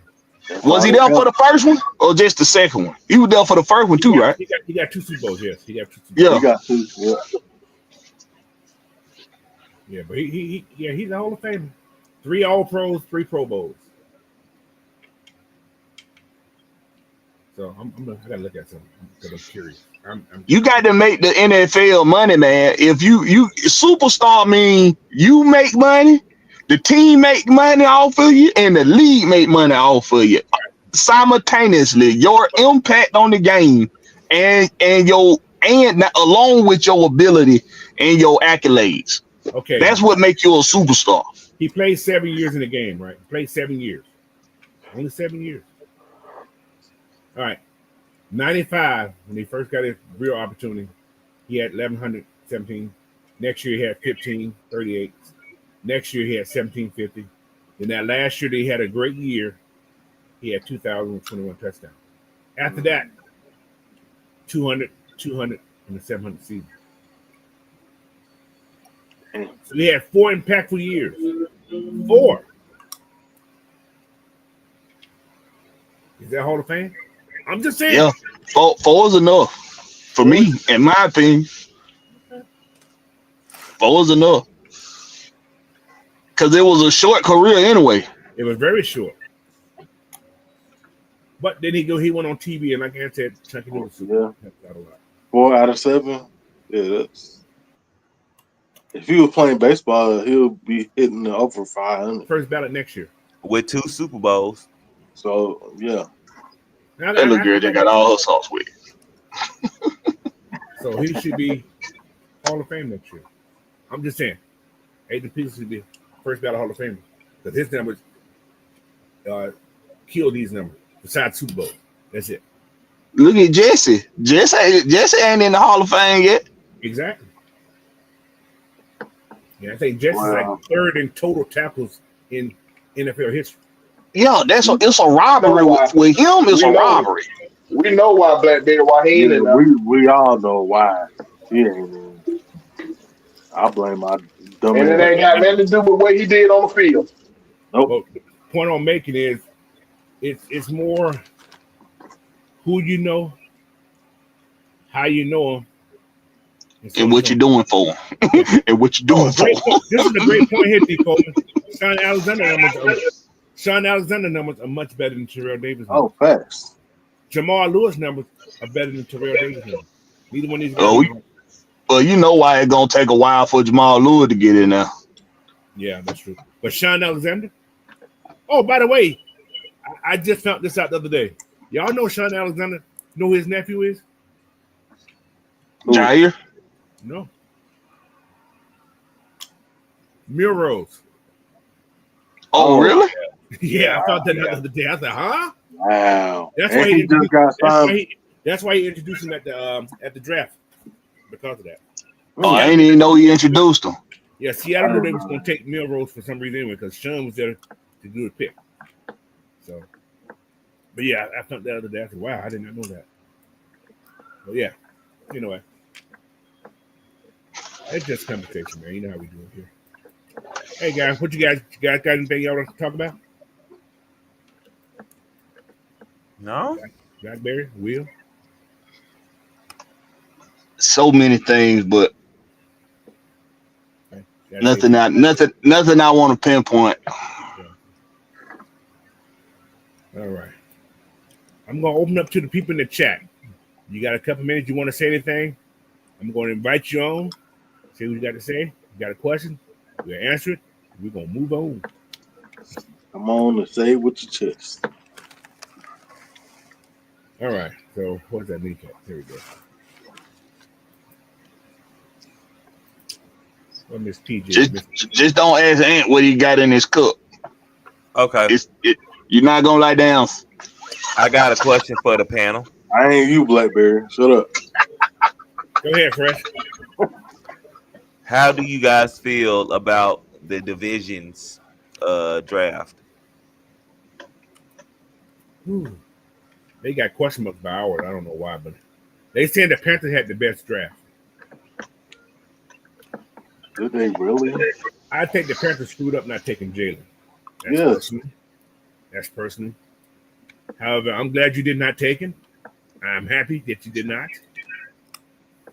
But I don't care. We still got to play the game, man. I don't care. But I still think we did the best because we got everything we need. We addressed what we needed. How's that? So. Yeah, I think we had the best draft. I think Pittsburgh had the second best draft. Carolina did have a good draft. I put them as the third best draft. Them the top three teams I'd say had the best draft. I got to look at what everybody else did. I just know those three teams, us, Pittsburgh, and Carolina, we got some stud athletes. We got some impact guys. Southside said the Falcons got an A, Panthers got a B plus, Bucks got a B, and the Saints got a C minus. Was that a C? was it close to it? Well, yeah. I'm gonna leave it alone. Oh no, the Saints get an F. They got an F. They got an F, my brother. They got an F. Now I'm still looking at the Panthers. The Panthers got two decent edge rushers. They did. Right. They got Princely and they got Nick, so they did well there. I definitely got us ranked 1, the Panthers 2nd, Bucks 3rd, Saints last, of course. Oh, we were just talking about in our division. My bad. Yeah. I thought we were talking about over all the divisions. Oh, it didn't matter how you answered, Blackberry. I'll take it either way you gonna say it. But yeah, I was talking about mainly our division. Yeah. Oh, we got Deshaun Coswell in the house, y'all. The Skanks at the bottom of that list. What's up with you, Deshaun Caldwell, my guy? What's up with you? What's up with that? Now, Coach, you and your boy, but y'all are some characters, boy. That's an understatement. I don't do nothing. I'm quiet. But to talk about the draft and everything, I think they made some good choices and everything. It's gonna be a lot of surprise. A lot of people that we think gonna be there who are already there, they're gonna be gone. A lot of these new cats will come in and take over. And these battles of the center, they're gonna be a surprise too. I don't think gonna be who we think it is. Um, the running backs are set. I ain't worried about the running backs. We might have one or two new receivers. The defensive line, it's gonna be a rotation and everything. Some people gonna be heartbroken because some people that they love gonna be gone. Cornerbacks, it's an iffy thing, but some of these rookies gonna take over some of these people's jobs, and it's some time. But other than that, I just think it's gonna be a whole new defense that I say top 15, top 10, because Overage, he ain't playing with him. He's not playing with him. He like, hey, if you do your job, you gonna get cut. That's how he feel. Hey, Dad better be good this year because he don't fuck up. He could be going anywhere because of his son. I was thinking about that too. He his son to put pressure on him. Like, damn, boy. Yeah. Let me ask you this question, Deshaun. Yeah, go ahead. Let me ask you this question. When it comes to personnel, who you think got the final say so on who stay on this team? Uber or Raheem Morris? On the defensive line? On the defensive side of the ball. The way Uber said in his first interview when he came in, he was like, "This is my defense, and and if there any interruption or any dispute, me and Raheem will go at it." So I think he would have the final say. Mm. I think Rob, he will say something like that, but I think he respects him enough. He's like, okay, I'll let you have that. Because, I mean, this ain't their first rodeo. So, I mean, back then, he seen what Over did back then. So, I think he's going to let him do his due. Now, sometimes the caprice get a little tight. And he get a little happy over there. And he might do something stupid. But I believe Overly will break up, calm him down. So I say Overly will take over. I mean, at the last second. And then maybe Jerry Gray will come in the middle and say something on his defense. But other than that, nothing. Well, I think the difference this year than last year, there's no yes man. I think Irvin's going to be a yes man to Raheem because Irvin's been there. He's had success in the defenses that he's ran. Unlike Jimmy Lake, who was a first-time guy. It's a difference. So I think he'll have more responsibility for this defense than what Raheem. Raheem will still have his hand on it, but I think it's going to be Irvin's call to make it, as well as the position coaches. Okay, this is what we use. This is what we got. So yeah, I think it'd be more on the defensive side. Now, the only way that the only way that Raheem had to step in is Over stop messing up real bad. Like he turned to Jimmy Lake. Oh yeah, but Raheem coming in. But that's thank you very much, Deshaun Coswell. Thank you very much. I was waiting patiently. But you see how it circled back around to who? Right. Raheem Morris. Yep. So I don't know why there's this perception that last season, it was Raheem Morris pulling all the strings, and Jimmy Lake was just there to just say, okay, yes, sir, no, sir. I don't know why that perception is given, because from what I can ascertain, when I was watching these games, we didn't see Raheem Morris calling a damn thing until when? Until the second half of the season. And to be more specific, until that last quarter of the season. So it's always unless you a Bill Belichick or unless you a John Harbaugh, when you know that they calling their perspective defenses, you know that they're calling their defenses. Unless you know that from the reports, that's the only way you can determine that he's running the defense. Other than that, that's what a defensive coordinator is there for, to run the defense. Unless you know that head coach is running the defense. So it's always gonna circle back around to Raheem. So Uber, it's his defense. Y'all, we can say it's his defense. We can say he got to say so when on personnel grouping and positioning and who stays and who goes, who dresses, who don't. We can say that, and if that's what the report says, then that's what it is. But if what I've noticed, what I've seen is that this secondary has been very prioritized throughout this offseason. And I know that my head coach is the defensive back specialist. If I know this, then I know where my defense's focus is really predicated at for the core of it, and that's in the secondary. You restructured AJ and Jesse. You re-signed Mike Hughes. You brought back D. Alford. These were all things that were first priority this offseason. Then you went and got Fuller. Then you went and brought back King. So you brought back guys with experience that can compete with who?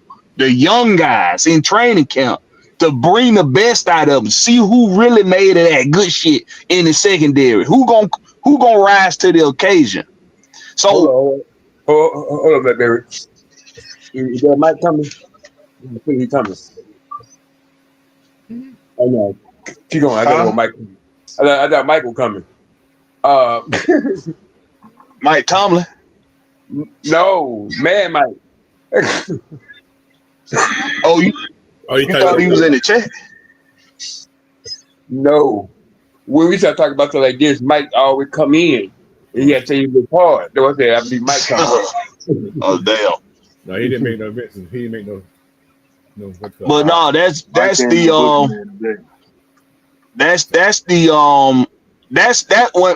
when I'm doing my analysis and synopsis of what's going on with the Falcons right now. Right. That's what I've come to see is that Jeff Uber, everybody like his game, everybody like his style of coaching, everybody like how he and him and Raheem Morris got a compromising relationship where no one person really has the upper hand on this is what's gonna happen. Right. Other than the fact that Raheem Morris is the boss. Well, and at the end of the day, the boss makes the last call. Jeff did say that he told Terry from the front seven who he wanted, and Terry got it from him. He didn't say nothing about the cornerback. He said the front seven. So he right. That secondary, that's all Raheem. But that front seven is all and Jared Gray. It's Raheem and Jared Gray together. Yeah. But to me, they gonna bump heads this year. I already know that because Raheem he always got to be in the front light and everything. But I believe, like I said before, I think Jeff do have control of it, and I think he's gonna work better this year because he gonna give him a leeway. But if he starts slipping, you will see a change in the defense. All right. Appreciate you, Deshaun. We got King Richard. Appreciate you. Thank you, bro. You are. King Richard, what's going on, man? Man, what's going on, y'all? Can you hear me? What's up with you, Rich? What's going on, Blackbeard? Man, look, I'm going to just say it. First of all, I ain't got no complaints about the draft. I'm more of a fuck them picks type of guy. I'm going to just be honest because we've been, man, Okay, I'll say it like this. I've been watching Falcon football since I was a kid. The Falcons was my only team. I don't have a secondary team. If the Falcons not playing, I almost won't even watch it. I've been a fan since Chris Miller. That's as far back as I can remember who the quarterback was. We have been screaming for defense almost since Chris Miller. Even though we did get Abraham or whatever, but we've been screaming for defense for years as far as not the secondary part. In my mind, we've always had a good secondary. I mean, secondary linebacker core, pretty much we've always had that. But when it comes to that pass rush, that's something that we have been lacking just in all my years as a Falcon fan. I mean, and for anybody to be mad that they went and got 2 pass rushes is just beyond me, because you want it's like an oxymoron almost. You want somebody to fix something, but then when they go to fix it, you mad. You ain't happy. You want me to come fix your aunt, want me to come remodel his kitchen, but then gonna turn around and tell me how to remodel it. And then get mad when I buy the pieces to remodel it to make it look like a player pad. Then once I make it look like a player pad, I done added a stripper pole, I done did this, I done did that, because that's what you asked for. Then Aunt turn around and say, nah, King, this ain't no player's pad. Like, bro, and it's like we're fighting against ourselves. Like, Terry job was on the line or whatever, but part of me feel like he didn't make that move just for his job. It just, see, what we fail to realize, Terry played football, Raheem played football, Albert played. You see what I'm saying? A lot of people in our front office actually played the game, whether it was high school, junior high school, the pro, whatever. So that's how I knew that a lot of our old picks were not Terry picks. They were more so Arthur Smith picks, which I'm not mad at, because we got a bona fide offense. I don't think we really need too much on our offense. Yes, I do want to see Nick Nash on it, just because I watched some of San Jose games. That man was their whole offense. They don't even have an offense without him. And that's just real. But when you go to build, to go on that King, we really got to think about it. In every draft, he draft more defensive player every draft. It's just this the first draft we got somebody in the first round because our needs align with them. But a lot of folks don't look at the entire draft. What Terry do? He draft defensive. He does. In the first round because at the time we had a bigger need for weapons on offense. Yeah, because I still strongly believe that, they wanted Bowman, but had Deion Walker been there, I think that was really their pick, because all the DTs really came off the board. I knew we weren't going DT first round because we double dipped last year. Yep. We double dipped on DT last year. We double dipped on quarterback. We double dipped on DT and quarterback, truthfully. Yep. I think. And then we got Zach Harrison the year before, too.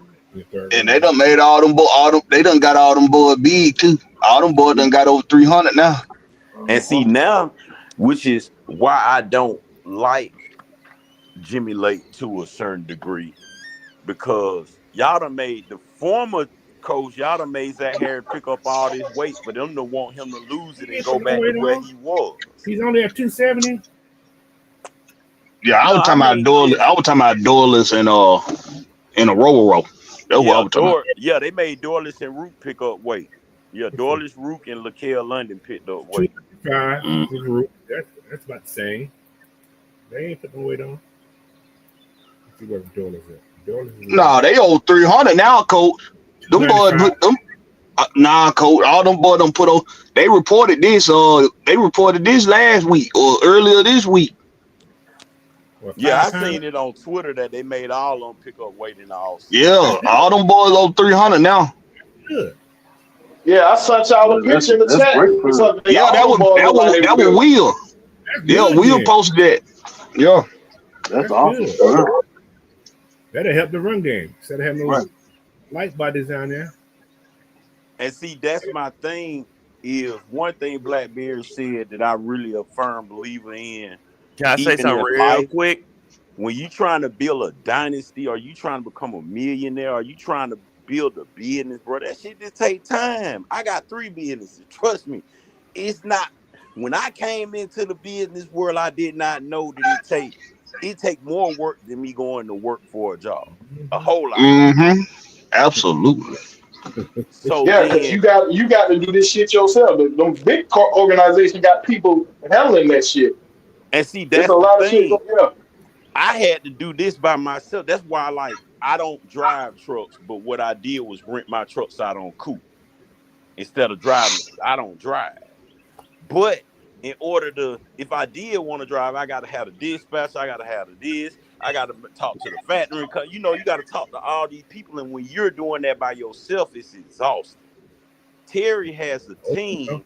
And I honestly feel like right Tell me now, about it.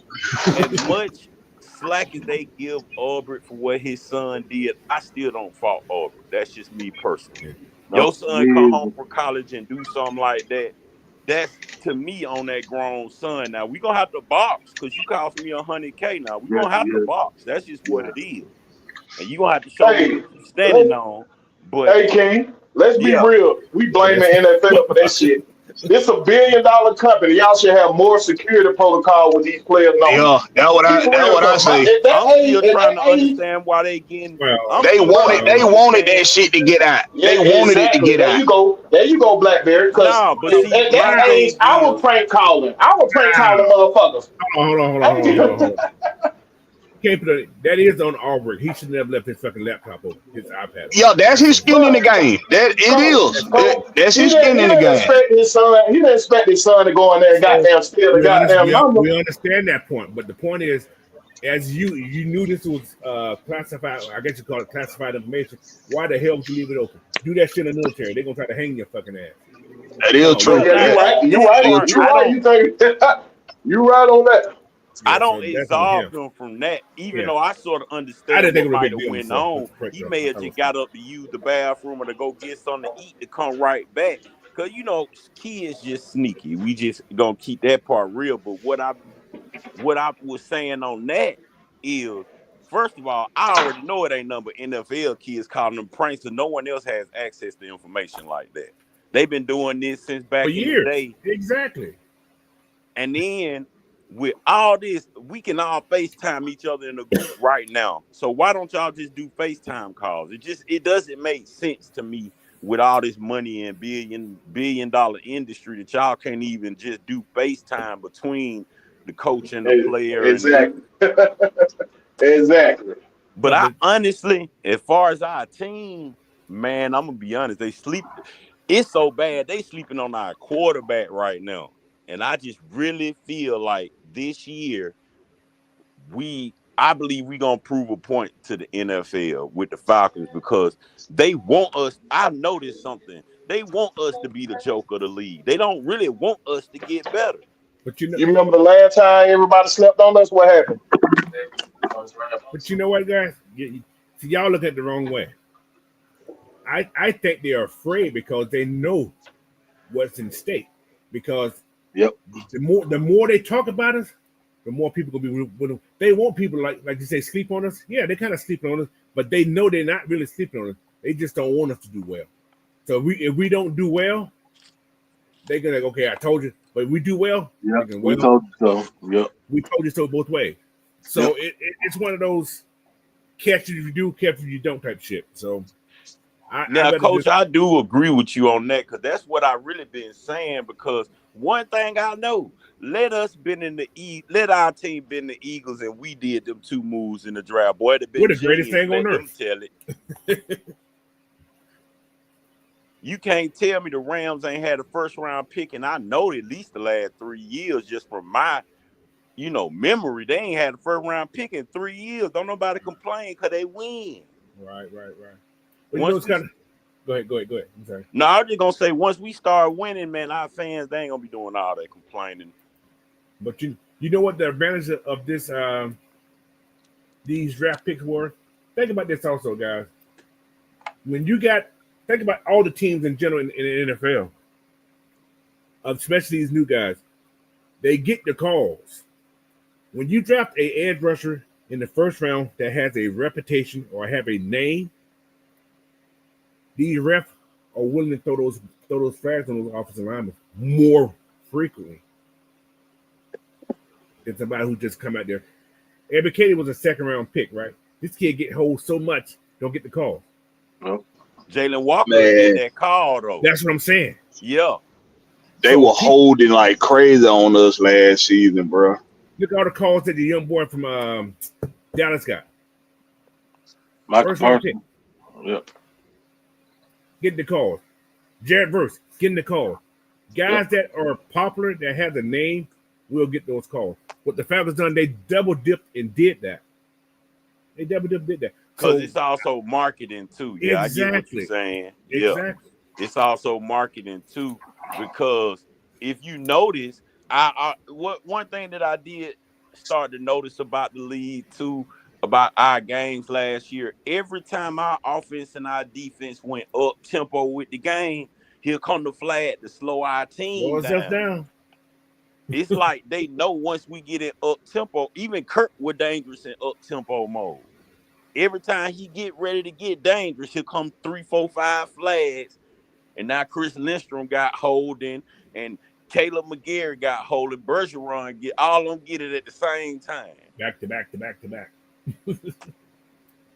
And it's like Zach Robinson couldn't really open his playbook, because when he get ready to do the fast-paced plays, we get flagged. But I don't think that's going to happen with Penix, because the league like Penix a little bit more. Mm-hmm. He's marketable. He is marketable. Man, they can't wait to suck that Penix. Whoa. Anyway. Hey, guys, I was thinking about something. Last night, there was on Mike them show last night. They was talking about the comparison. Who was Matt Ryan, Mike Vick. Michael Penix was more like Matt Ryan than Michael Vick. All right. I just thought about something else. What's 7 plus 7 plus 2? 9. I see what you're doing, Coach. Hey, and it's crazy because his nickname throughout college was Tech 9 because of the way he play and release that ball. And he's a little bit of both. The injuries helped him evolve into Matt Ryan. He did a lot of running and got there in Indiana. That's how he got hurt. Because of that. The injuries made him into Matt Ryan. Yeah, he was running into the end zone when he got hurt. 2 times. Because even he said, I noticed that in the NFL, I am going to have to move around more. I'm going to have to do a little bit more running. Did y'all see him the year they went to the national championship game? How he was running? How he ran over Michigan? I'm just saying. No, it wasn't with the Michigan, or was it Texas? He ran over somebody. Hey, Coach, but you know what would be real dangerous, though, that I was thinking about? Y'all really don't want Penix to learn how to run through them gaps because he already torching you from the pocket. If he already know how to run through them gaps. Yeah.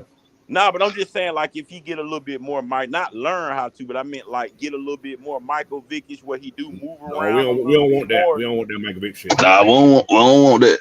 We don't want that. I don't want that. We don't want that bug. Nah, I'm just saying when he see the lane, and if you don't really want his game, we want him to take smart runs. We want him to take smart runs and get down. Don't take stupid hits. Yeah, no unnecessary hits to his body. No unnecessary. But don't force it. Don't force it. But see, that's why I love Penix because I seen a couple of times in the few of them games, in the 3 games he played, he could have ran and he just chose, hey, send the ball off or throw it out of bounds. I don't think he really want to run for real. Nah, he don't. He want to go through his progressions. Yeah. He want to go through his reads. The arm make money. He want to slang rock like. But you know who the quarterback coach here, Williams. His dad was in the NFL. He gonna teach him how. He gonna teach him how to take them runs. Arrogant something. They call Penny. They made a nickname for him, arrogant something, where it's like a yin and yang type of thing. The kid's confidence, man. Like Mike was saying last night, you want your quarterback to be confident, but you got to have the quarterback that's gonna be disciplined too.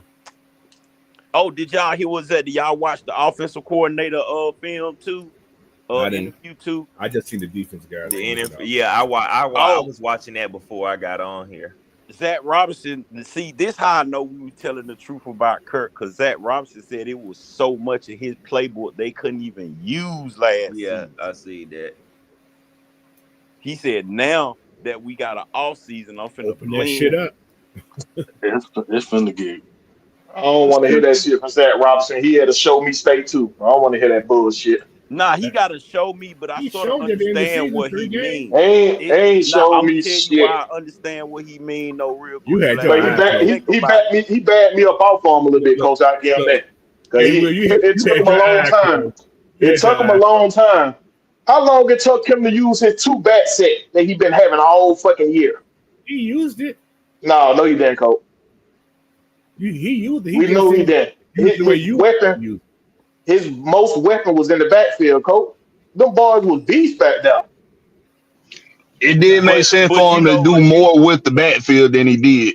Well, maybe he couldn't do it when Kirk was in the game. That's what I was finna say. That's the most perfect time to do it. That's the best time to do it. Say Kirk for himself. No, that was the best. That was the best time to do it, Coach. But now the reason why I say that is because someone brought something up to me one day, and I was thinking about it.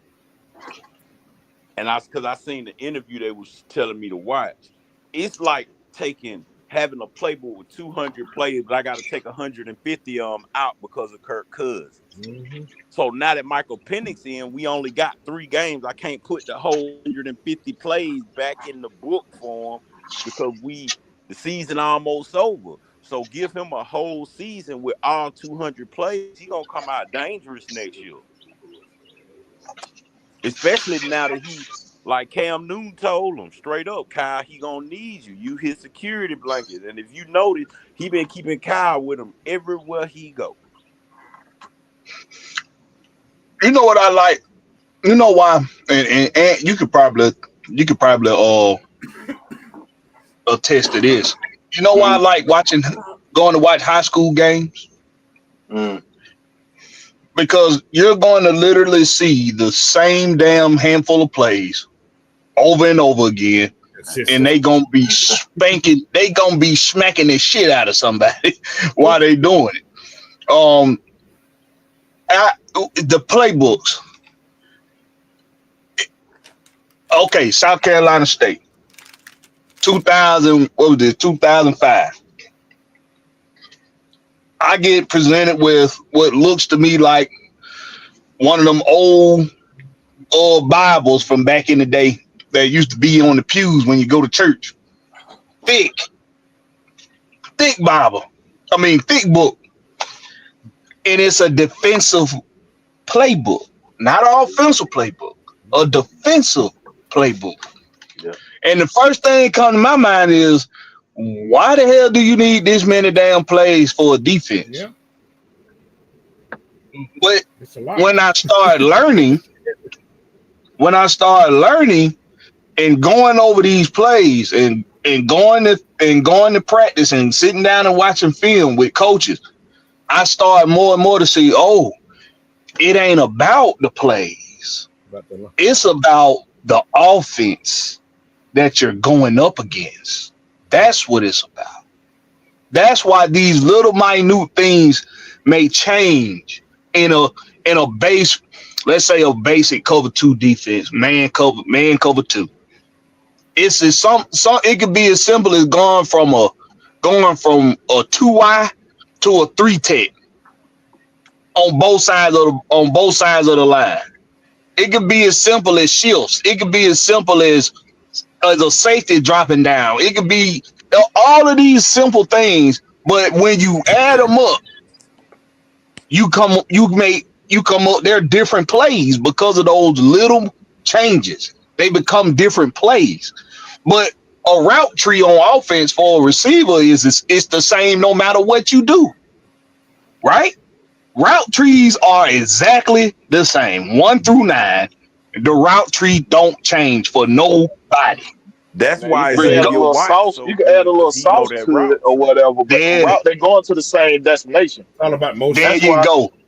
There you go. That's why with defense, you're playing the field. You're not playing the player. When you see a lot of defensive players get beat, they trying to play the player. You got to understand you're trying to get to they trying to get to a destination that you're at. They're trying to get where you're at. They're trying to manipulate you. They just look. They can make the shit sauce up all kind of way they want to. They're going to the same spot. They're going to the same spot. That's why Jared Gray said he was happy about the secondary picks because the offense job is to create space. Our job is to take it away. So when you got a safety that's a wide receiver, like Jared Gray said, I want to see what you know without me. Run those routes too. So can you run that ball route? tracking skills? Ball tracking skills. Jared Gray said when people come in on defense, I like to see what they already know that I don't have to teach them. Exactly. Right. And that's the thing. And that's why you bring back the experienced guys to compete with them, because the experienced guys, they gonna know some tricks of the trade, and they gonna understand what this coaching staff is looking for on defense. See, the young guys, they figuring it out. So let's see what they already know that I don't have to teach them, but I really just got to bring more out of them, so to speak. All you gotta do is right. Because that's the thing. They used to teach us that back in the day. They don't do that nowadays. Only thing they had back in the day was skill position and line position. Now they try to specialize everything. They really. Because I do got one question.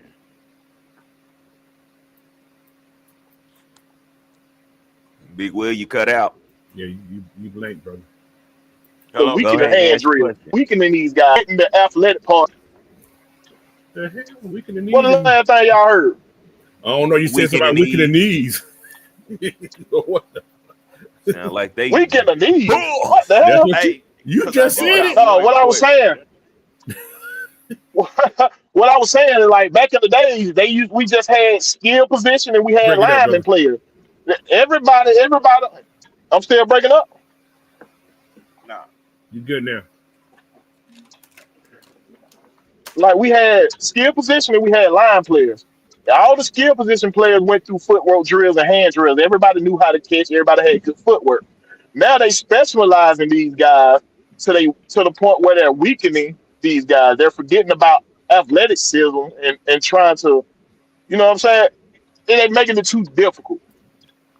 Because I do got one question, right? So after listening to what Jared Gray say, that would mean that the secondary almost run more off instincts than play concept. Would that be right or wrong? Well, that's the same for any position. It's just like at the snap on the edge. If a pass rusher is if a pass rusher going into pass rush, they not gonna tell them on the line. The defensive line coach not gonna tell them, or the linebacker coach not gonna holler at them. Hey, do a swim move. Hey, do a chop. Hey, do a bull rush. They're not gonna do that. That's what you've been practicing. That's what you've been practicing. That's instinct. That's determining. This what I did to him the last time. This what I'm gonna do to him this time. This how I'm gonna keep the offensive. Well, they used to put me up against offensive linemen before I put on some weight. They used to put me up against offensive linemen in solo drills, and they used to just tell me, whatever you do, just don't do the same thing more than twice.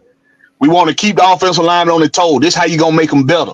So that's instinct. That's determining. Okay, how I'm gonna get them this time. So in the secondary unit, if the scheme is for you to play off ball, they want you to attack the ball. So they're allowing the DBs to determine how they're going to do that. But they have to also understand, off of watching film, in this set with this personnel group, this offense likes to do this. I got to make sure I take that away, because if I'm out here finna freestyle it, and the motherfucker run right past me, that's busted coverage. So they still got to be disciplined in assignment but they're allowing them to determine how they're going to attack the ball. So with and so that's with what them, killed me so much last year by so them with, playing off. Cause they were playing off, then they take another 4-5 step back instead of squaring off or stepping Yeah, forward. You know what I'm saying? yeah, didn't like that at That was all. the Yeah. problem. so with them saying that they gonna run more wide 9 and 3-3-5, does that make y'all feel comfortable again with the I players like the we got? 3-3-5. Hell yeah. With these with these DBs, with Xavier Watts and Billy Bowman, hell yeah. Because they good at run support. They specialize in it. So that's why I said, hell, you can run a damn 3-1-7 on second down and get a negative play in the backfield with this personnel group we got.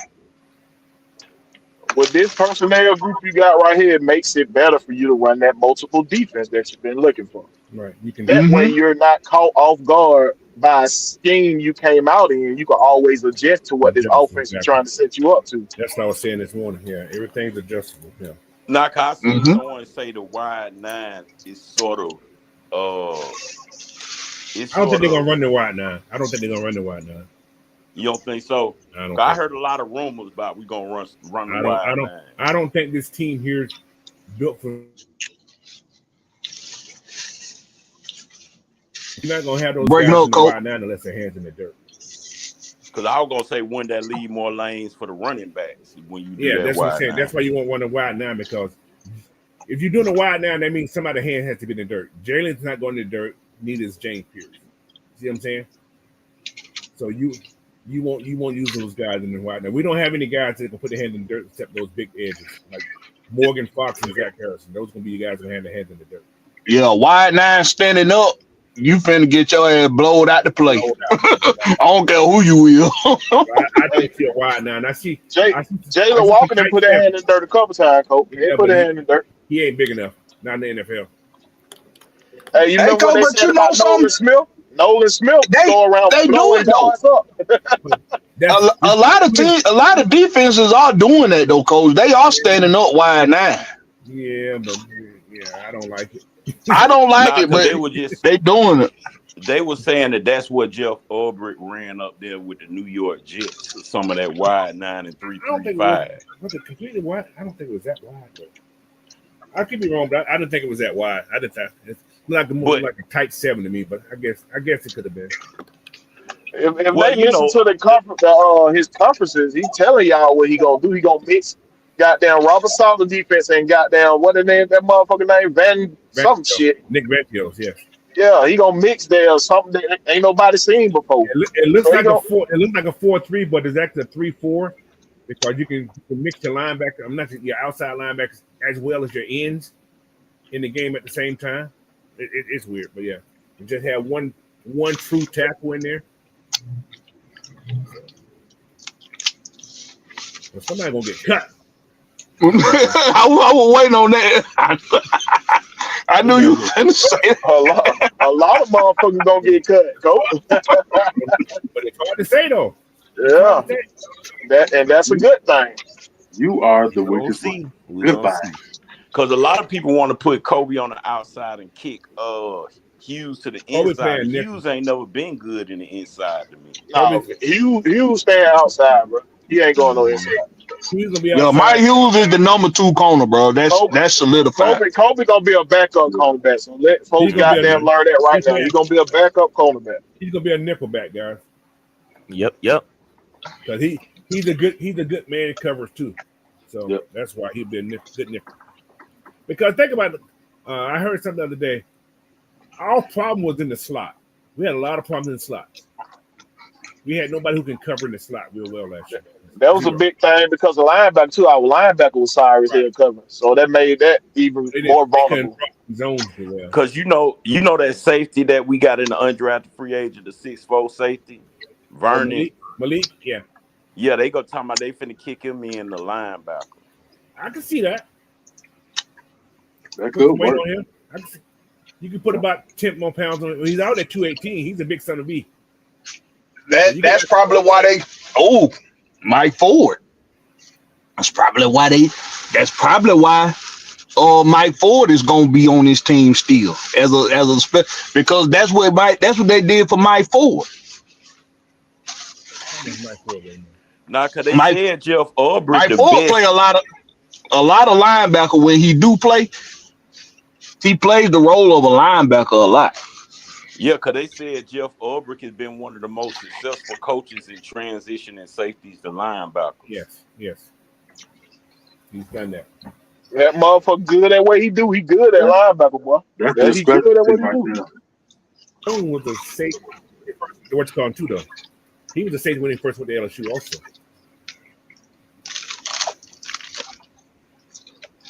So he's had success at it. So anyway, man, we on the thing 2 hours and 5 minutes already. Let me get you guys to get y'all last words in there. So fresh, let them know, bro. And by the way, again, King Richie, thank you for hopping on, man. Appreciate you. I appreciate y'all. Yeah. Make sure y'all hit them like buttons, man. Your coaches hit his algorithm. You did what I'm saying. Follow me over at Fresh Football Talk. I have some welcome to the team videos dropping this week. So that's what I have going on. And also hit up follow me up on It's Your Boy Fresh, and I got wrestling videos dropping over there. And that The Rock has came back to Seattle. Finally. They will. William. Yes, sir. Hey, man, y'all already know. It's Will the Georgia Reaper on everything, man. Make sure y'all follow me on everything. Y'all ain't like, share, subscribe on my page. Make sure y'all go do that. Catch me on Wednesday nights on everything Atlanta Sports. And man, whatever everything got going on, if I got time, y'all know I'm popping up through there. Already. Are you sure you come on Wednesdays for everything Atlanta Sports? Hey, we know it been about a month now. It's been about a month now. Not hell. But I ain't too big on talking about a lot of shit that everybody else talking about. I know folk get tired of listening to the same shit. So talk about something else then, some bit. Talk about something else. That's why I pop up on y'all shows, motherfucker. That's why I pop up on y'all show. But like, I'm gonna come back, man. I got you. Soon they throw me goddamn some information. Soon they throw me some information good to talk about. I'll pop up on them.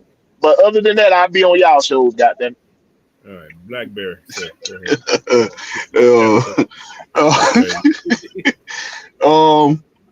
Hey man, I'm gonna simplify this. Real quick for y'all. They built the offense in the draft. Terry Fontenot did. Built the offense in the draft, and the offense is the top 5 offense. Don't believe me? Go look at the numbers. They're a top 5 offense. Now he's building the defense in the draft. So what you think happened if you got a top 5 offense and a top 5 defense? You should win some games. Shit, we don't even need them to be top 5. It'd be middle of the pack. You know what I'm saying? Be middle of the damn pack. But we was already middle of the pack last year. No, we weren't. On defense. We was. No, we weren't. Yes, we were 20-something. We were 20-something, bro. We were I'm talking. When you look up yards given, when you look up total yards given up, we was 16th and 15th in passing and in running and rushing. We just gave up a lot of points too. I'm looking at total. That's what made us 20. We were not. I'm looking at passing and rushing. That's what I'm looking at. That's what I'm looking at. We all saw that defense. We went no goddamn middle of the pack, nothing. I don't care. I don't care what you think. I'm looking at the numbers. Middle of the pack. I'm looking at the numbers. Man, we straight ass crack. Think about this also last year. We weren't the one in rush. Think about it. We gave up a lot of short fields, guys. Mm-hmm. Team had a lot of short fields against us. So because of the turnovers. Yeah, the turnovers and stuff. So having a short field and getting on the edge, then they had to go far to get those touchdowns. That's how we lost. So we gave up a lot of points. Yeah, gave up a lot of points. We didn't give up a lot of yards like you guys think we did. We did not. So building the offense in the draft, and it's a top 5 offense. Now Terry building the defense in the draft. if we get a top 5 defense in the next couple years, what you think gonna happen? Go check your boy Blackberry out. It's the home team with Blackberry. That's Blackberry No C, just K on YouTube. Make sure you go sub and hit that notification bell, all that good stuff. And stay tuned for the relaunch of HomeTeamFish.com. Appreciate you, Coach Unchained, the coach of coaches. Big Ant, talk to him, bro. Oh my Lord, Will, you sound like a white man. Sir. You cuss like a white man. I sound like a what? He said you cuss like a white man. For sure, buddy. I ain't never been accused of that. God damn. God damn, Will. I guess it's a first for every goddamn thing, I guess. For sure, damn it. We see that. You got to talk proper when you talking to black man. He always try to talk that proper shit. So you got to goddamn switch it up. he get educated on you know. Yeah, that motherfucker get educated. Yeah, you gotta get educated around him. Popularity. I'm country as hell. I don't know what y'all talking about. Go ahead.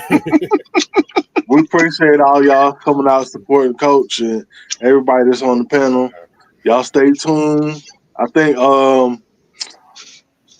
who is it? OG Chauncey about to come on. I don't know what time. Y'all stay tuned for the regulator show at 11 a.m. tomorrow morning, and everything that AFN got going on.